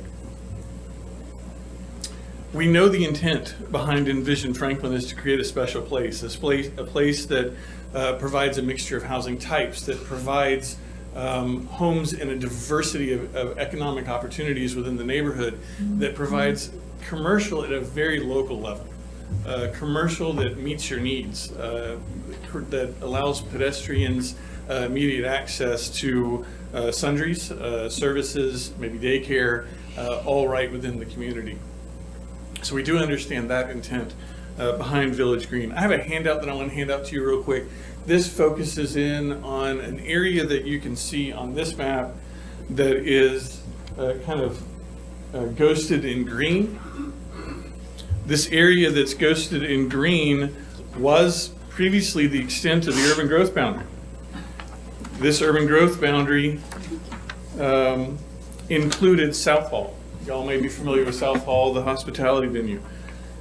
When Envision Franklin was under consideration by the Planning Commission, it was not clear yet if the County Commission was going to adopt the new urban growth boundary maps. We could not have included this particular request in the recent Envision Franklin adoption because we didn't know whether these lines were going to be adopted. You'll notice on the map, this blow up, that right through here, across Harlan's property, the urban growth boundary stopped. So the north side of that green line was included in the urban growth boundary. The south side was not. It just kind of arbitrarily ran through the property. Well, today, the county has adopted this and recommended it to the state of Tennessee. The state of Tennessee will be voting on the new urban growth boundaries for the entire county sometime, I think in September, Andrew. Once that vote is taken up by the state, then these new UGB lines are adopted. It will be the purple line.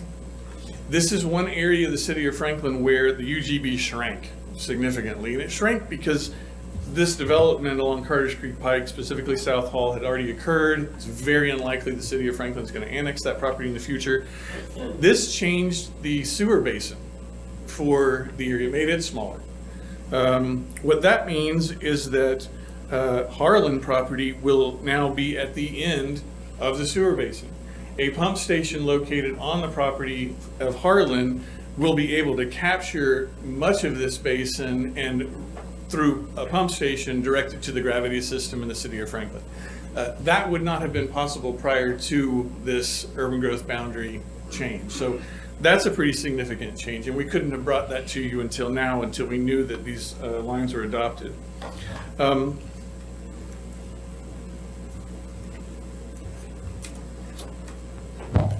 There's roadway infrastructure that needs to be improved in this area. We don't believe that this is the city's responsibility to prove. This is the developer's responsibility to prove how infrastructure can be improved in order to accommodate new growth. Currently, this property is MGA 1, Municipal Growth Area 1. In the county, that's 1 home per acre. That'd be 300 homes if it were developed out at 1 home per acre in the county. We know that infrastructure needs to be improved in order to accommodate any new density. To the north, we have a road that is named Incinerator Road. That is right here. There's an existing 50-foot easement. It's an access easement from Harlan property to Incinerator Road to the north. We know just to the west is Lula Lane. There's a potential for a roadway connection to Lula. To the south, there's a real potential connection to Coleman Road. There is an existing Hillview Lane that stops at the property. We've had multiple neighborhood meetings. We've heard from residents on Hillview Lane that they would like for us to figure out a way to discourage traffic trips on Hillview Lane. They do not want Hillview Lane to be reconstructed, changed, altered in any way. We have told them repeatedly we are open to this conversation. When we talk through it, we're not at that point yet to start solving traffic problems or solving distribution problems. We would love for Coleman Road to be the main access, to have this access off Coleman Road to be kind of the primary way in and out. There's still a lot to uncover and discover through this process. As long as the Envision Franklin policy is development reserve, we're a bit handcuffed on what we can start then to explore and bring to city staff and bring to the Planning Commission and bring to BOMA as far as real solutions to traffic infrastructure. This is the map on the right. That is the future Mac Hatcher Parkway. When Mac Hatcher is constructed, Hillview Lane, the first leg of Hillview Lane will be pedestrian only. It will convert to a greenway trail. That's where the tree canopy cover is right now. There is a stub road that's constructed right now in Shadow Green that stops right here.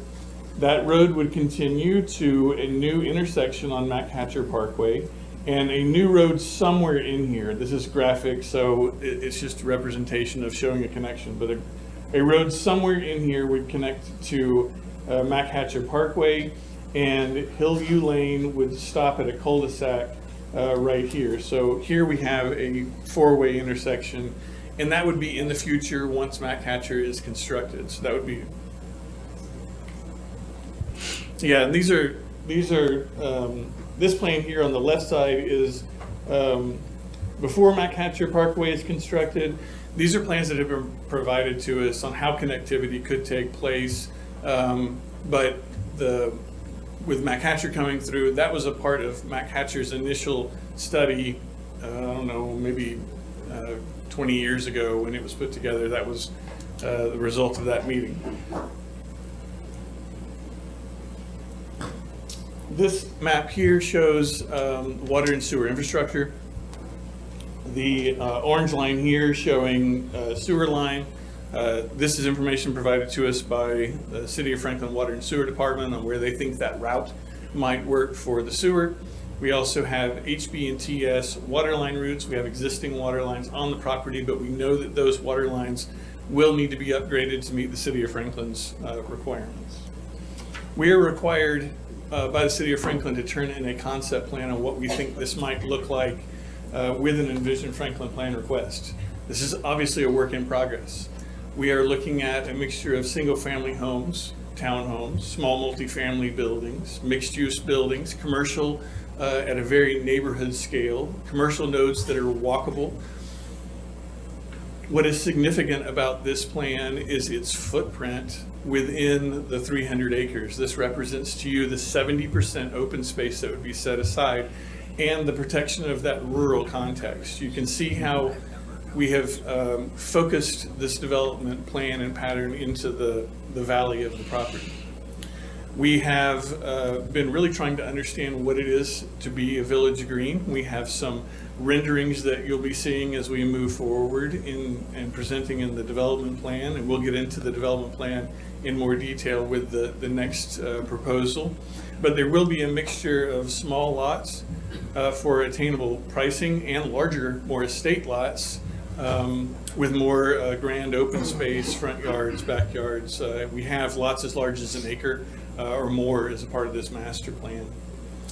We wanted to understand what scale meant as it relates to Village Green. This is a scale showing what downtown Franklin would be in approximately the area shown here in orange of the Village Green development proposal. We have looked at West Haven, Berry Farms, Leapers Fork as examples, not in their entirety, but in kind of micro components, looking at what would that footprint look like at different densities and different open spaces, knowing that we're going to have small pocket parks within the Village Green neighborhood. We also looked at Palmetto Bluff, Serenbe, Glenwood Park.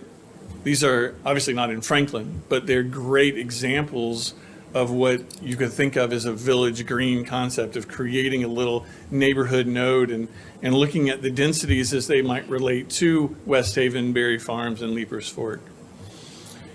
We then wanted to show you a comparison of Leapers Fork, West Haven, and then our proposed figure ground of Harlan here in the middle, and how it's not Leapers Fork, it's not that expansive when we talk about a village. It's not as dense as West Haven. It's somewhere in the middle. It's kind of a marriage between the two with our Village Green concept. With that, we have special considerations I'd like to point you to. Those are included on your handout as the 8.5 by 11 here in the front. In this special consideration, we are asking that considerations for a Main Street form be included as a part of this Village Green, that the commercial areas are intended to be comprised of neighborhood scale uses that are complementary to the neighborhood, that the residential includes small-scale multifamily buildings and townhomes within the neighborhood village that could be up to 3 stories in height. In Envision Franklin, you have some photographic examples of some 3-story townhomes that kind of create that streetscape within the core of the village. All of the buildings will have proposed heights in the development plan as a part of this special consideration. We'd also like for you to consider hospitality as a part of our master plan. We are very interested in including a boutique hotel that may have up to 80 keys. Within the historic district of downtown Franklin now, the maximum is 120. The boutique hotel would include some accessory uses such as a cafe, restaurant, retail, meeting space, outdoor wedding venue, and accessory uses. And we heard you on the dark sky lighting. We think it's important as a special consideration to that this community strive for dark sky compliance with all of its lighting. With that, we're happy to answer any questions that you may have. Adam? If I may just qualify 1 or 2 points. Thanks, Greg. Andrew made a comment earlier about meeting space, event type space within a hotel. We were looking at an opportunity to continue to activate a village or a small hamlet. That does not mean we're trying to create a place for a business meeting hotel or conference center. So we would be happy to work with staff to severely limit those uses if that was something that staff suggested or that you all suggested. That's not currently spelled out in this detail, but that the scale of the buildings was one that we talked to staff about and wanted to make sure that that became still a secondary use, not a primary use, compared to the residential being a primary use. And then the last thing, just to qualify too, that Greg mentioned earlier, and we don't necessarily have if you flip back to the Serenbe page for a second, go back one more, just to clarify this. I'm not sure it was totally clear in the request. The Envision Franklin currently allows for 3-story building heights for mixed-use buildings, 2.5-story building heights for townhomes and multifamily. A lot of us have traveled to Serenbe with Franklin Tomorrow and others through the years, and the photo that is in Envision Franklin on the Village Green page is across the street from the photo that's in the bottom middle of the screen that you're looking at right now.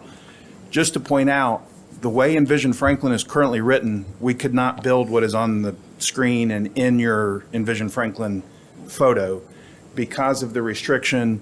A townhome has to be 2.5 stories in the way Envision Franklin's currently written. even if it's across the street from a 3-story building. So what we were looking to qualify was that in these specific tight kind of Main Street areas, if you will, that those building heights match up and that you don't get this kind of sawtooth approach in there. So that is not being proposed throughout the development. It's just in these small finite areas to be able to recreate things like what are already shown in Envision Franklin documents. So sorry for the. One second. Anything else? All right. Clarification from staff. What we're looking at tonight is an Envision Franklin amendment from what to what? It's currently development reserve. The applicant's requesting Village Green. This is not a required step in the plan amendment process, but the applicant came to staff and requested to be able to share information and get feedback at the workshop. Okay. Now, Commission, questions, comments? Yeah, I think there's definitely a lot to dive into on the development plan stage. So I think focusing on the Envision Franklin request and kind of what goes into that, I'm looking at the road. I'm looking at slide number 6, and you had mentioned that right now you would really love to have traffic largely exit on the Coleman Road. I look down and it looks like Henpeck Lane connects directly to Coleman Road, but that's not the case, right? There, it goes to Columbia Pike and then That's jogs. correct. So this is a graphic from your major thoroughfare plan. And so one of the things that we would work with staff to make are roadway improvements to match your major thoroughfare plan. So Okay. the marrying up of intersections like Henpeck and Coleman, we recognize that, again, there are infrastructure improvements that need to be made. In the meeting with Jimmy and Paul last week, what was discussed is that we all acknowledge that, but that those would be development plan criteria, not Envision Franklin criteria. Right. Yeah, I guess the timing of all of that, I think, is going to be really important to us understanding what the appropriateness of the Envision Franklin change in my mind. I mean, I think the traffic pattern is going to be a gating item. It's not there today. It's not ready. So I'd really love to understand when it will be ready. And it sounds like we might be putting the cart a little bit before the horse. I'm not sure. So Yeah, trying to understand what we're that. suggesting is that come with the project. And so what we've been asked by staff is not to present on those changes today, although we have land under contract to connect to Coleman Road, and we have plans to improve roadways.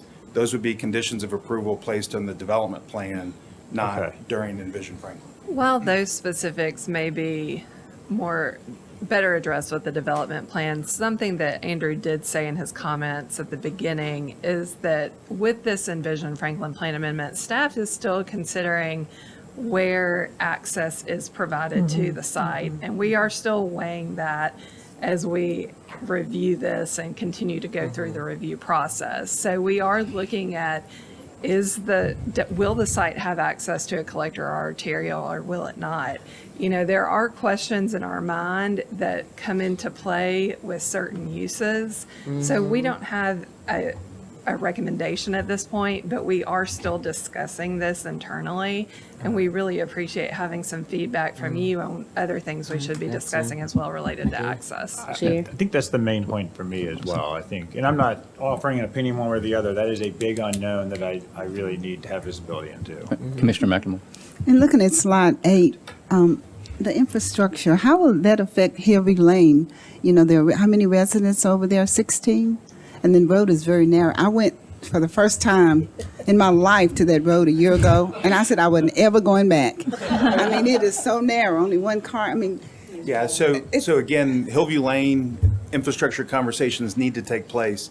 Hillview Lane outside of the tree tunnel is between 26 and 28 feet wide, which far surpasses any street standard for 2-lane roads. South Hall roadway, as an example, that has high schools dumping out onto it, I know that's in the county, not in the city, is a 22-foot wide road section with 2 9-foot lanes and 2 2-foot shoulders on either side across the street from Grace Christian Academy. So to put the roadways into perspective that are in this general area, the roadway widths, the road sections themselves, recent conversations, again, with staff and with the Hillview Lane residents, I believe there's 6 different property owners on Hillview Lane. A portion of the road is city, a portion is county, so that's another component that we have to address. But as of right now, as was shown in the documents on the page before this, those graphics were given to us by TDOT and the city. So again, just to reemphasize, those are not plans that Boyle came in and said, we're going to redevelop the road network in this fashion. Those are already approved and in your own documents. So Hillview Lane, where it is the most narrow area, Ms. McLemore, that I think you're referring to, is the tree tunnel area, which is noticeably very tight.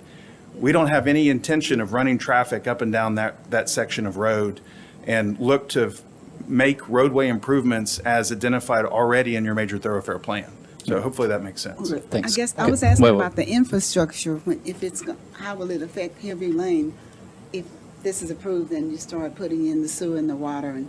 Well, the sewer would be, in talking with Ben McNeil and the rest of Water and Sewer Department staff, obviously, as we know, water and sewer are underground utilities, and so those would be partially constructed within the right-of-way. I live on a street called Adams Street in downtown Franklin that Right. for the last year, we've had water and sewer construction and been dealing with that in an active manner. So, yeah, and this is a force main. So it is a condition that we know we have to work with. Obviously, before we can build the first house, infrastructure has to be built to provide sewer. So it's not like we would be talking about building a sewer on a road while we have new homes emptying onto that road as an example. So Commissioner Allen. Several concerns, and I'll start with, the very first thing is making the amendment to begin with. When I think about where this is located, West Harpeth Primitive Baptist Church has been at this location at the intersection of Coleman Road and Columbia Avenue for almost 160 years. So when I think about having 3-story buildings located where I think this is, because looking at spatially where this is. there's nowhere near The that from church is here. a So I'm connection thinking about standpoint. visually, okay, so thinking about that. You will never be able would to be see those it? two Okay, properties. So just kind of looking. Then That's there's a probably 7-day 2 miles away from Okay. where this property And is. then the Seventh-day Adventist Church, which is there, thinking about that. Okay, so those are the first two things that came to mind. And Mr. Holzen has pointed out that he has no interest in condemning historic churches for right-of-way. Okay, so there's 2 churches there. Okay, so then looking on the flip side, Lula Lane, okay, Carter's Creek Pike, because the split there, West Main Street, Carter's Creek Pike,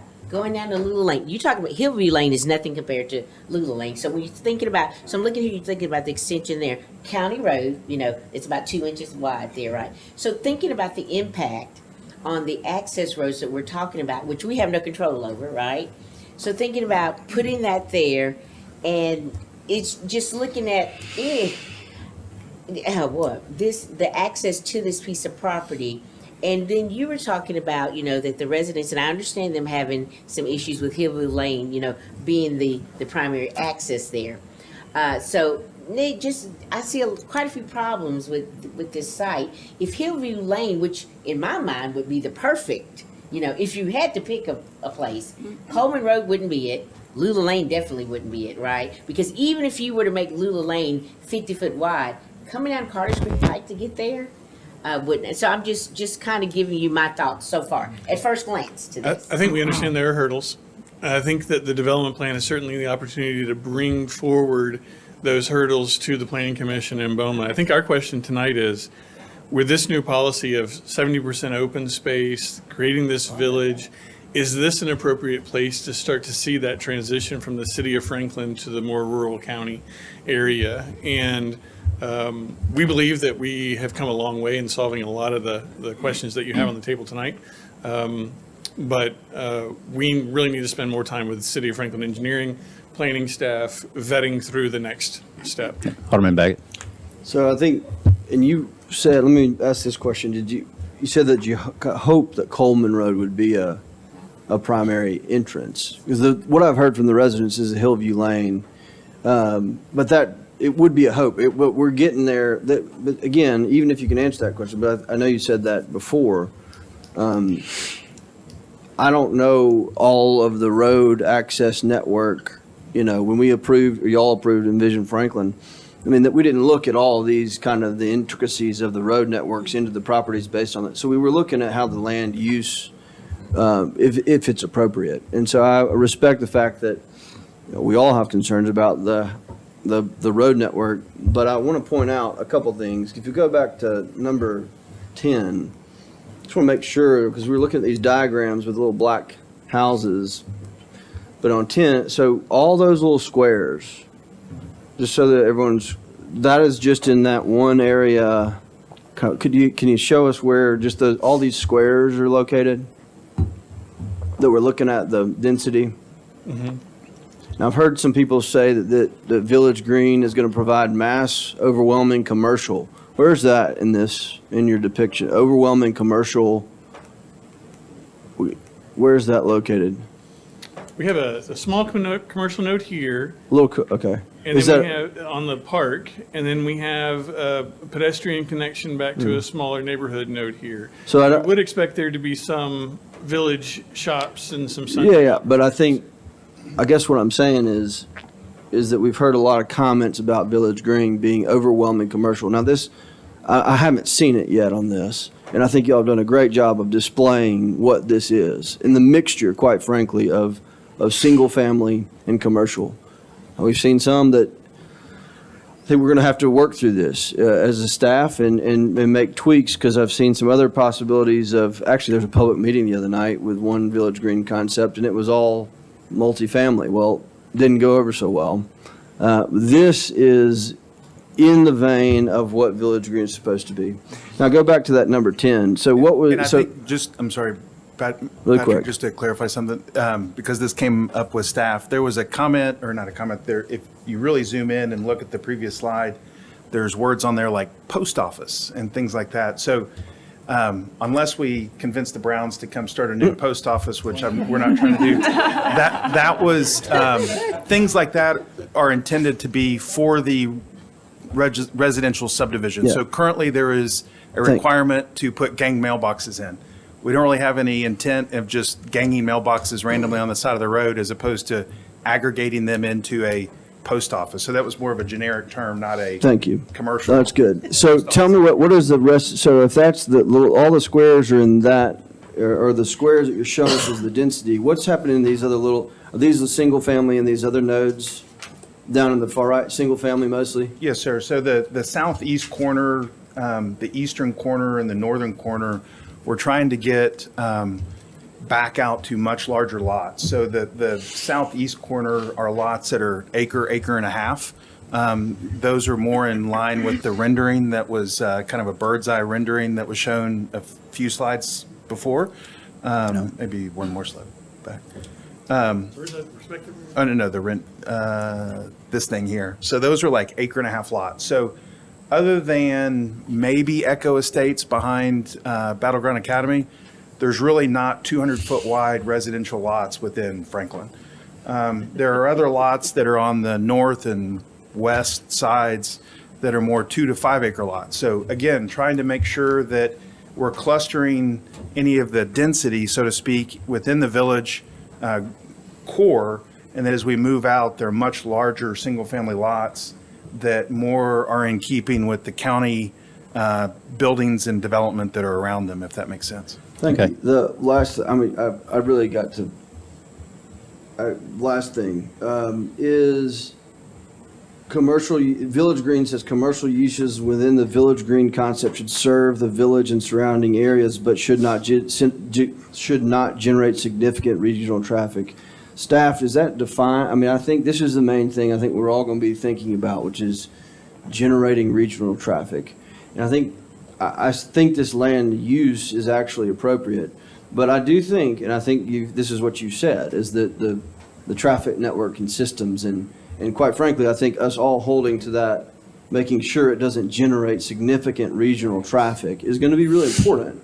Because I think this is the vision I think that a lot of folks had for Village Green, but I think in this particular area, I think I'm not going to not support this because I don't know what you're going to do with the roads yet, because we actually have more time to digest all that and vote, quite frankly, no on that if you don't like the road network, and hear from the public also. We haven't been able to do that yet here. So as long as that stays central, that we're not generating regional traffic. Thank you. Mayor? I would maybe start out by just saying that I'm intrigued by the development. I think it's pretty exciting. But already we've had a number of public comments, and all of them focused on Hillview Lane and how people are going to get in and out, and there's lots of worry about traffic. And I think any delay in developing some type of road network and how people are going to get in and out will make this project slide smoother, because if you don't, from past experience, it's got a real uphill push. So I think we have to have that answer, even though you're saying it's coming with a development plan. I think it needs to come now to satisfy those residents. Not only do we have Hillview Lane residents, we've now mobilized Shadow Green residents. And I'm not sure where all the other residents are going to come from, but Yeah, definitely Coleman Road. Just to clarify, some of the Shadow Green residents, there were two separate public meetings recently, back to back. Those two projects were unrelated to each other. So one that received the most comments is not moving forward at this time, and I think there was some grand confusion by some I'm Shadow talking Green about our residents. work session. Yes, sir. Well, the public meeting and before the work session. So some of the residents, unfortunately, when they were purchasing homes in Shadow Green, were not aware that Matt Catcher right-of-way was in their back door. And they learned that for the first time at a public meeting, and it, as you can imagine, went south from. But this wasn't your public meeting. No, sir. No. All right. Last comment. Really important. I just want to remind everybody, Vision, when we did the Village Green, it was based on that trip down to Serenbe, but this whole idea of preserving open space was really important. We heard that loud and clear. And when I thought about Village Green, I always thought about these areas, Harlan, Mays Creek, these areas at the outer stretches of our UGB, where that open space was really critical to saving that rural character on that stretch. But the other part of Village Green that's being missed, because I think there's a misleading narrative that's out there, unfortunately, from a couple people, and it's hurting this concept, and it hurt it in Mays Creek, because the other idea of it was that when you create that density, that compaction of development area, because you've saved all that open space, was to create that commercial area that served that property, which meant you don't have as much traffic because you have walkable area. What's going to happen now in Mays Creek, if we were to go ahead and use rural reserve, it is a sprawl of single-family homes. Well, where are those people going to go when they want to get something to eat, get coffee, get whatever? Well, they're going to get in their car, they're going to drive, and they're going to head into town, they're going to go other places. So we're actually creating more traffic and more sprawl through rural reserve, where Village Green is preserving open space, it's creating a density and a commercial node in there to serve that property, which keep people there walking, and it's beautiful. This right here is exactly what we envisioned. Yes, Village Green could be taken in the wrong way. I think we can see some bad plans coming into that, but this is what we were going for. It's open space with great walkable community, keep people in their neighborhoods instead of driving down the road. Thank you for bringing it, and I hope people, now that you can start seeing plans associated with the concept, give the concept a chance, because I think we're going to regret walking away from it if we're not careful. Very good comments. All right, we've let this one go over time. Michael, one last point of Parting clarification. thought, and then we need to move to the next item. Because it's not listed on the concept plan that was given for reference here, we are roughly mimicking the current zoning from the county of MGA1. So what is drawn is roughly 311 units, give or take. We're not proposing some 2 or 3 or larger multiplier on a density basis, so just get me. All right, thank you. All right, next item, number 5. Presentation and discussion of a Division Franklin Plan Amendment request for 318 Franklin Road, it's north of Harpeth Industrial Court. Staff. A couple quick comments. This property is located directly north of Harpeth Industrial Court. It's part of the factory district. And to be succinct, the staff has concerns about the encroachment into the HHO, the conservation area, and just the view shed from Franklin Road, to ensuring that development occurs behind the hill and is not visible from Franklin Road. Those are the main concerns. It's less about a 3-story height, which they're requesting for mixed-use buildings. I think staff still has some questions about the viability of ground floor local commercial uses in this area. So that concludes my remarks. Thank you. All right, thanks. Applicant? Hi, again, my name is Greg Gamble, representing 318 Franklin Road tonight. This property is in the factory district. It was incorporated into the factory district within Vision Franklin Plan Amendment. You can see on the screen here this green blob in the middle of the property that's encircled. That's the Hilltop Hillside Overlay. Several months ago, we met with Eric Jacobson, and Eric described to us how, I'll use my pointer, how there was a Civil War garrison that was stationed on the edge of this hill right here in what's called a Rodan, which is a 3-sided fort. It faced north, faced up Franklin Road, and protected kind of downtown Franklin Union soldiers from any movements that might come around and from the north. So this property did have a significant role in that Civil War and the protection of the Union Army at the time, their occupation here in Franklin. And there was a single-family house that sat on top of the hill for a number of years. That house was removed by the current owner. It just became too difficult to upkeep and maintain.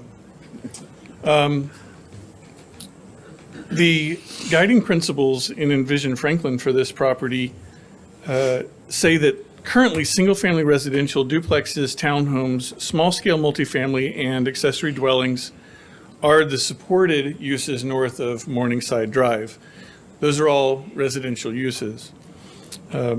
We believe, too, that Envision Franklin is a long-term vision of the city of Franklin, and that the factory district is a long-term vision, and that all of these properties can work together to successfully see the outcome of this vision.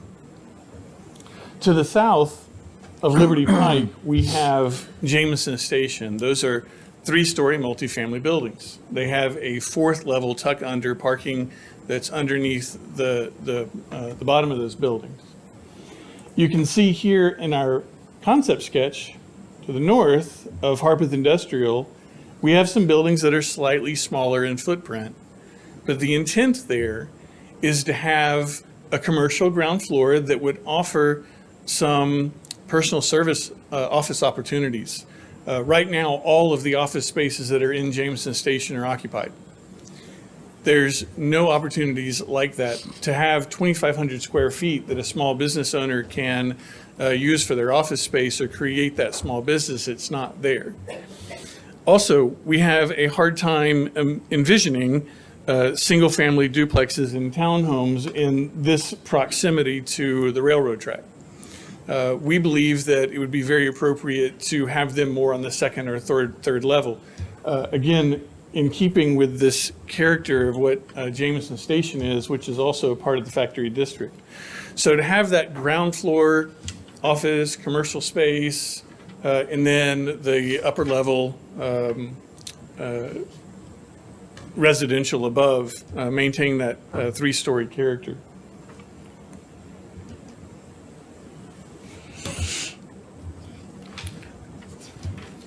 With this concept plan, we are proposing a mixture of small multifamily buildings, mixed-use buildings, and a jewel box building here that may have a wine bar or coffee shop. Additional parking spaces that would lead to the historic hill that's not accessible today because it's private property. We think this is a potential opportunity to open this to the public. I have a quick handout that we would like to hand out to you, and I think Drake's going to walk this through with you real quick. This shows you a little bit closer version of the master plan, just so you can see it here in a little bit more detail. Does it have the hilltop overlay on it? It does, yes. That's what this is referencing here.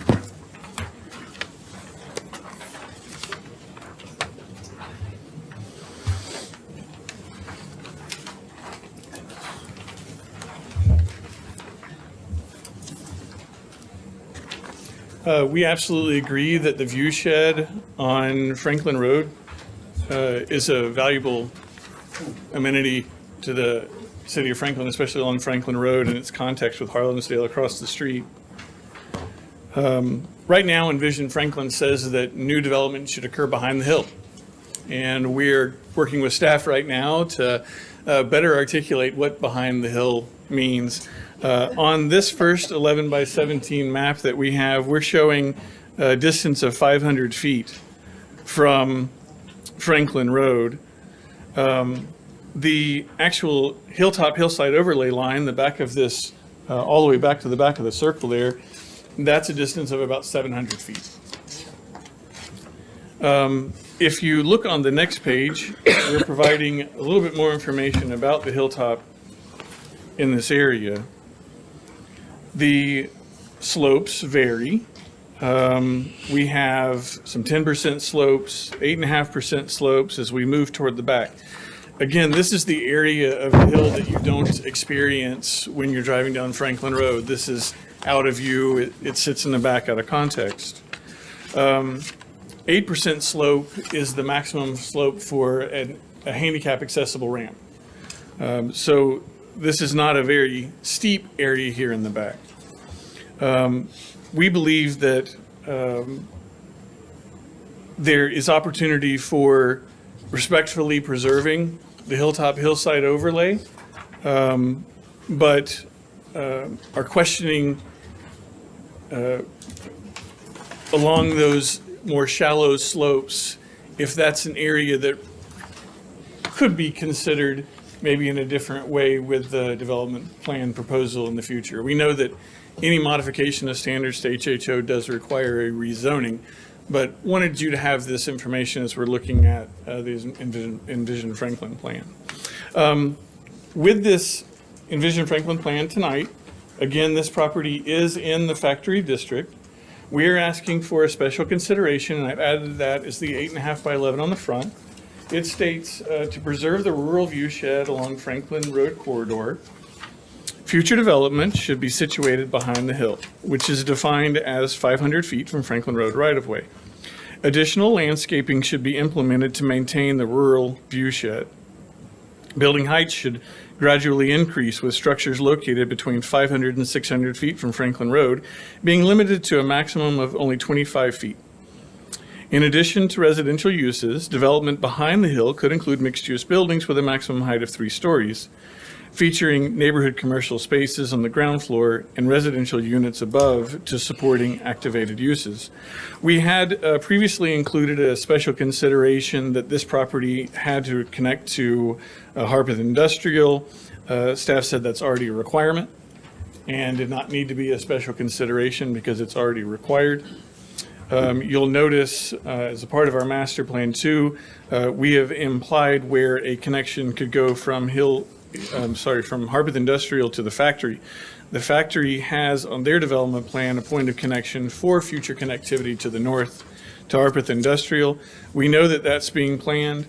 We don't know exactly where that's going to go, but we can see through the concert effort of all of the property owners within this area as the factory district is planned, that this property could be a part of that bigger master plan, and believe that it is, believe that there's an opportunity to provide these kind of unique worker spaces that are so hard to find here in Franklin. Happy to answer any questions you may have. Okay. Commission, any questions, comments? Alderman. Sure. You made, I work a lot in battlefield preservation, and I'll give, and there was a project that came before us that I did not support the archaeological review of the property because nothing happened there.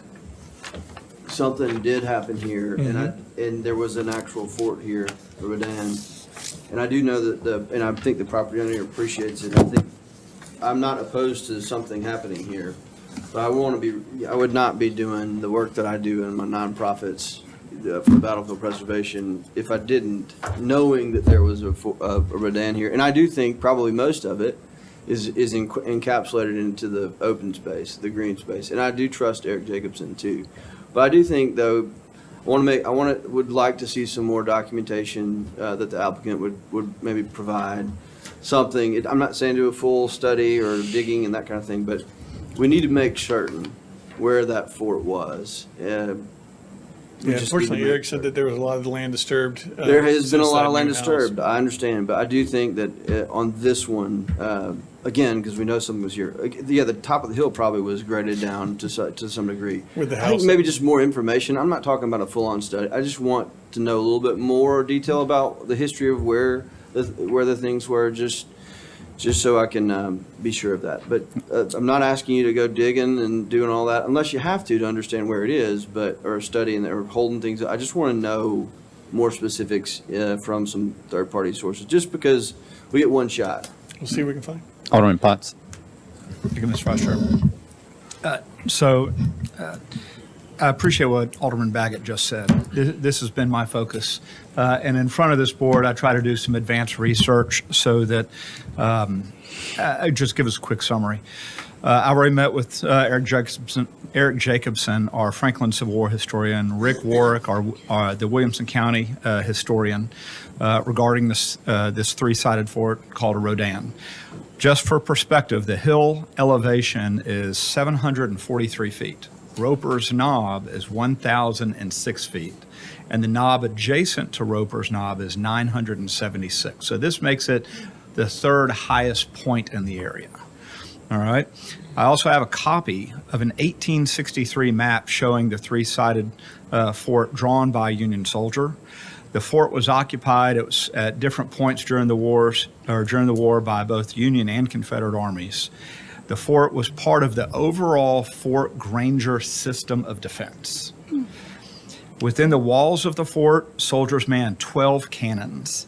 And on this site and at its base, Union regiments from the 92nd and the 96th of Illinois lived there, and they lived there adjacent to this three-sided fort on a rotation. They would fight one day, recover, try to seek medical help, and then go out and fight again. So all of this is documented in the map as well. The fort was also instrumental during the fight on December 17th, 1864, and it was manned by Louisiana troops who were trying to hold the Harpeth line against 5,000 Federal cavalry that swept down across Harlansdale before swinging east and overrunning the fort. So this is a very historic site that we're talking about right here. And we've got to do that research. If we need to move dirt, if we need to bring in other experts, we're going to need to do that. And so as we move forward and we're talking about this proposed development, think about losing this historic hill. You can't get it back. Once it's gone, it's gone. So think about and visualize a two-lane road as we see on the screen right now, cutting across this hill. And I want to remind everybody here that our mission statement talks about balancing preservation and progress. This may be a big test for us. All right. I think it's got the project has a good design, or the development has a good design, but it is on top of a historic site. So we've got to engage the correct historians in the battlefield, Franklin Battlefield Trust, and anyone else. But I want to make sure in full certainty that we are not losing this hill.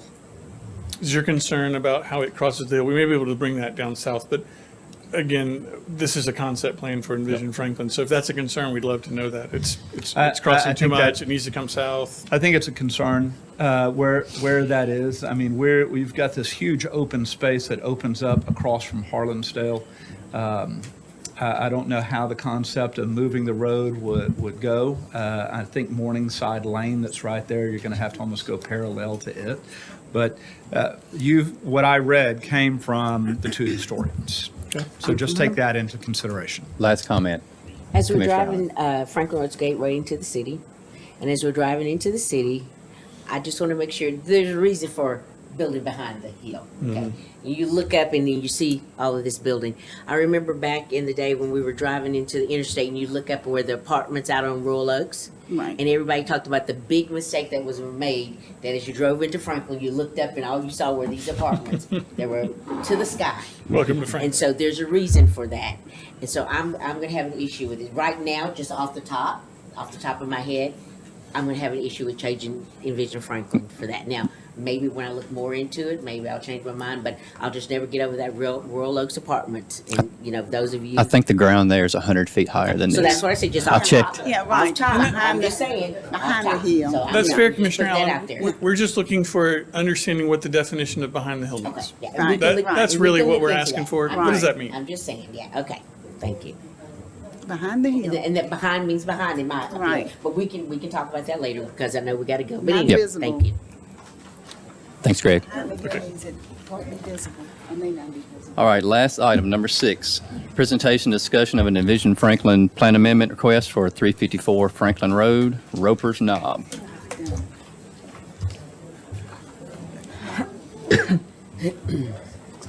Staff?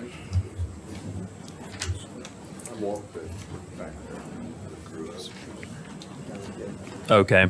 Thank you, sir.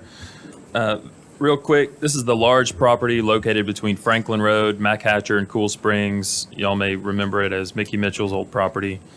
Throughout the Envision Franklin update, we consistently heard the community desire to protect the Franklin Road corridor, and this property was designated as rural reserve, which supports half-acre lots, 50% open space, along with civic and institutional uses possibly. I would like to remind everyone that it is zoned estate residential, so the zoning is ER, even though the land use is rural reserve. The staff has major concerns about such a seismic land use change such as this. It's such a high-profile location, so it's unlikely staff will support this request. Thank you. Thanks. Applicant? Can you tell me about how much time we have? Probably 10 minutes, 15 max. 10 minutes. 15 minutes. 15? It's 6:30 now. 10. Go. Move as fast as I possibly can. As Andrew mentioned, this property is currently rural reserve. Rural reserve is a policy for 50% open space preservation with half-acre lots. The property is currently zoned estate residential. Today, we could submit a preliminary plat and subdivide this entire property into 2, 3, 4, 5, 10-acre lots on a public street. Half-acre lot subdivision is an alternative that's been presented in Envision Franklin under rural reserve. We said, is that imaginative? Is that creative? Is that, this is a special opportunity. What should it be? We had a neighborhood meeting. And at that neighborhood meeting, we presented design concepts that included half-acre lot subdivision, conservation subdivision, mixed-use subdivision, and we asked for input from the community. We heard loud and clear that there were 5 things that were very, very important to everyone who came. It was very consistent. Conservation of land, small development footprint, preservation of Franklin Road and preserving the rural gateway, trails, and access, public access to Roper's Knob. There is no public access to Roper's Knob today. There is an opportunity with redevelopment that public access could occur. The city of Franklin recently purchased this corner of Franklin Road and MacHatcher, approximately 44 acres. The city of Franklin owns both sides of the railroad track in this northern corner right here. There is an opportunity to start to create connectivity of public land through the partnership between private and public. There were no comments from the public suggesting or recommending that half-acre lot subdivision was the appropriate land use pattern for this property. There was a mixed opinion on whether the property should be mixed use or commercial. About 50-50 of mixed use versus no commercial at all. It was about half and half. There were many comments that we received that said no development at all. And then there were other that we received that said cluster development would be the appropriate development pattern. There were, again, no development versus missing middle housing, an opportunity to provide a mixture of housing types and a mixture of economic opportunities for residents. We did show a mixture of architectural types, including mixed-use homes, single-family homes, townhouses, all received different input, but the one type that received very little input was the front access, single-family house that you would typically see on a half-acre lot. Alley-loaded lots, garage in the back, yes. Townhomes, maybe. Missing middle condominium homes, maybe.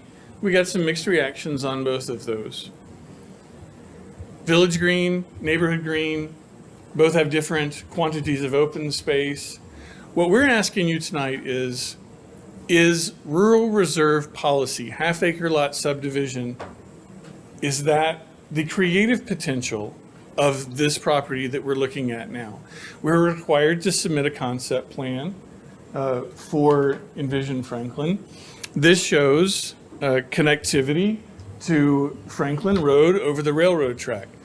City of Franklin Engineering have said they want to promote a connectivity to Franklin Road if this moves forward. Residents who live along Franklin Road have said, we don't want that. We don't want any additional traffic coming out onto Franklin Road. Well, we all know that with any proposed development, a traffic study is required and roadway improvements are very likely, especially along Franklin Road. So we're not taking those off the table. We just are saying we don't have those resolved yet. This would include a road that would connect all the way to Cool Springs Boulevard and MacHatcher. That driveway is existing today. This would include a small clustered neighborhood village that may have some neighborhood commercial, it might have some townhomes, it might have some condominium for sale opportunities, but it would have single-family homes transition to the south directly adjacent to Ash Drive. We want to protect the tree canopy that's along the Ash Drive neighbors' backyards now, make sure that is protected. We would have a village streetscape through the community, and from helicopter view at the corner of Franklin Road and MacHatcher Parkway, you can see the footprint of what we're proposing as it relates to the vastness of the property. This is the green space area that's to be preserved. I will tell you, this property is encumbered with HHO, Hilltop Hillside Overlay, buffer, floodplain, floodway, railroad track easements. It's not hard to get pretty close to 70% open space without doing a thing. However, this property could be subdivided today, as I mentioned, with 2, 5, 10-acre lots from the bottom of the hill to the top of the hill off of a new public street with no public access. And that's not threatening. I'm just saying that there are a rainbow of different development patterns that are potential here. We believe that Village Green gives the opportunity to have a conversation and open a dialogue, and we're interested in knowing if you feel the same way. We have 2 areas within the master plan today that have previously been graded out that are within the HHO area. One of those is right here. I have a handout for you, but I'm not sure we have time to go through it, so I'm going to flip back to the existing conditions. Right here in the HHO line is a barn. This is the barn and the farming. The fields and this was a football field. This whole area in here has been graded out and reshaped. The terrain has been changed, as well as along the frontage here along the scenic corridor buffer. Within these areas, we have very, very shallow slope areas of 6%, 5%, in some places 4, 7, 5% slopes. We would like to bring forward to you as we look at the development plan, kind of fine tuning or refining that HHO line. This is a conversation we had with planning staff, planning commission, the board and mayor and aldermen about 4 years ago. We were asked to wait until we had a master plan to bring that consideration forward. Chair, if I might. Chair, if Yes. I might. I was just gonna address that. And what I would say to you is, you know, you were saying that you guys could do the 10, whatever. And I'm gonna say have at it, because we went through a very emotional, I don't know if we did 2 meetings or however meetings with the residents of Hill Estate and Ash Drive, and we went over the HHO and all of that, and thought we pretty much ironed it out as far as those restrictions that would affect people that, you know, had lived on Ash Drive, lots of them for maybe 25 and 30 years. And staff has already said that they can't support it. I guess my recommendation to you, because you've had meetings with people who probably won't be affected by this. No, they probably don't live on Ash Drive, who've given you their ideas, and God bless them, you know. Maybe they'll buy houses in there. But I think that I would recommend that you guys come up with a plan that at least staff could support, and that takes in consideration those people that sat in here for a couple of hours and you know, and talked about how it would affect them, because they already live in the adjacent areas. You know, you're talking about where the hillside overlay, okay. We're protecting that tree line. that's Okay. there. That was the critical. So I'm very concerned about that, because those people already live there. And so, We've incorporated. okay, so, because I'm going to say very adamant about that, but going back to what you're saying, because it can be built on. What Envision Franklin says now is not preventing this property owner from developing this land, because you've even said that in your thinly veiled whatever that was. But anyway, so what I'm saying is that don't have a problem with that. But I'd kind of say, if staff is saying that they can't support it, what's preventing? What's the problem? Can you not talk to staff and see what you can do to kind of go forward with that? Mr. Chair, Go ahead. I'll lament that we have spoken more about streetlights than this large, impactful piece of property. I would ask respectfully, because I think there's more that you had to share with us, that Bring we it back. add this to another Yeah, agenda, yeah. because I want to hear from Hear more. everyone. Yeah. And Alderman, I did, what? I told him to. Well, yeah, you did, Bring it and back. so that's what I would put Yeah, forward. there's And a I lot think to that's out of discuss respect for here. the applicant. Yes. It's not, I think, it's not yeah, a you did. 10-minute thing, It wouldn't do it justice. no. Is there anything preventing them We're happy from to coming present back? again in September. No, as of now, I mean, we don't have any items submitted for September because the deadline's still quite a bit away. So as long as there's room, we'll put it on the agenda. That would be a great recommendation Yeah, to please. come back and let us dig into it a little deeper. That'd be fine. For the sake of time. I don't know that it means that we won't be on the September agenda, but it gives us the opportunity to, right, yeah. Thank you. They would still have If the you could help us handout. understand what's changed between Yes. now and 3 months ago when we adopted the updated Envision Franklin, that'd be helpful. I think you guys articulated that really well earlier in the Boyle, about everything that's changed over the I past can do 3 that, months. yeah. I just didn't feel like I had enough time to Yeah, go into a lot of totally details. understand. Right, Renee. All right, Yes. thanks, and meeting adjourned. Hey, Greg, It probably Greg, comes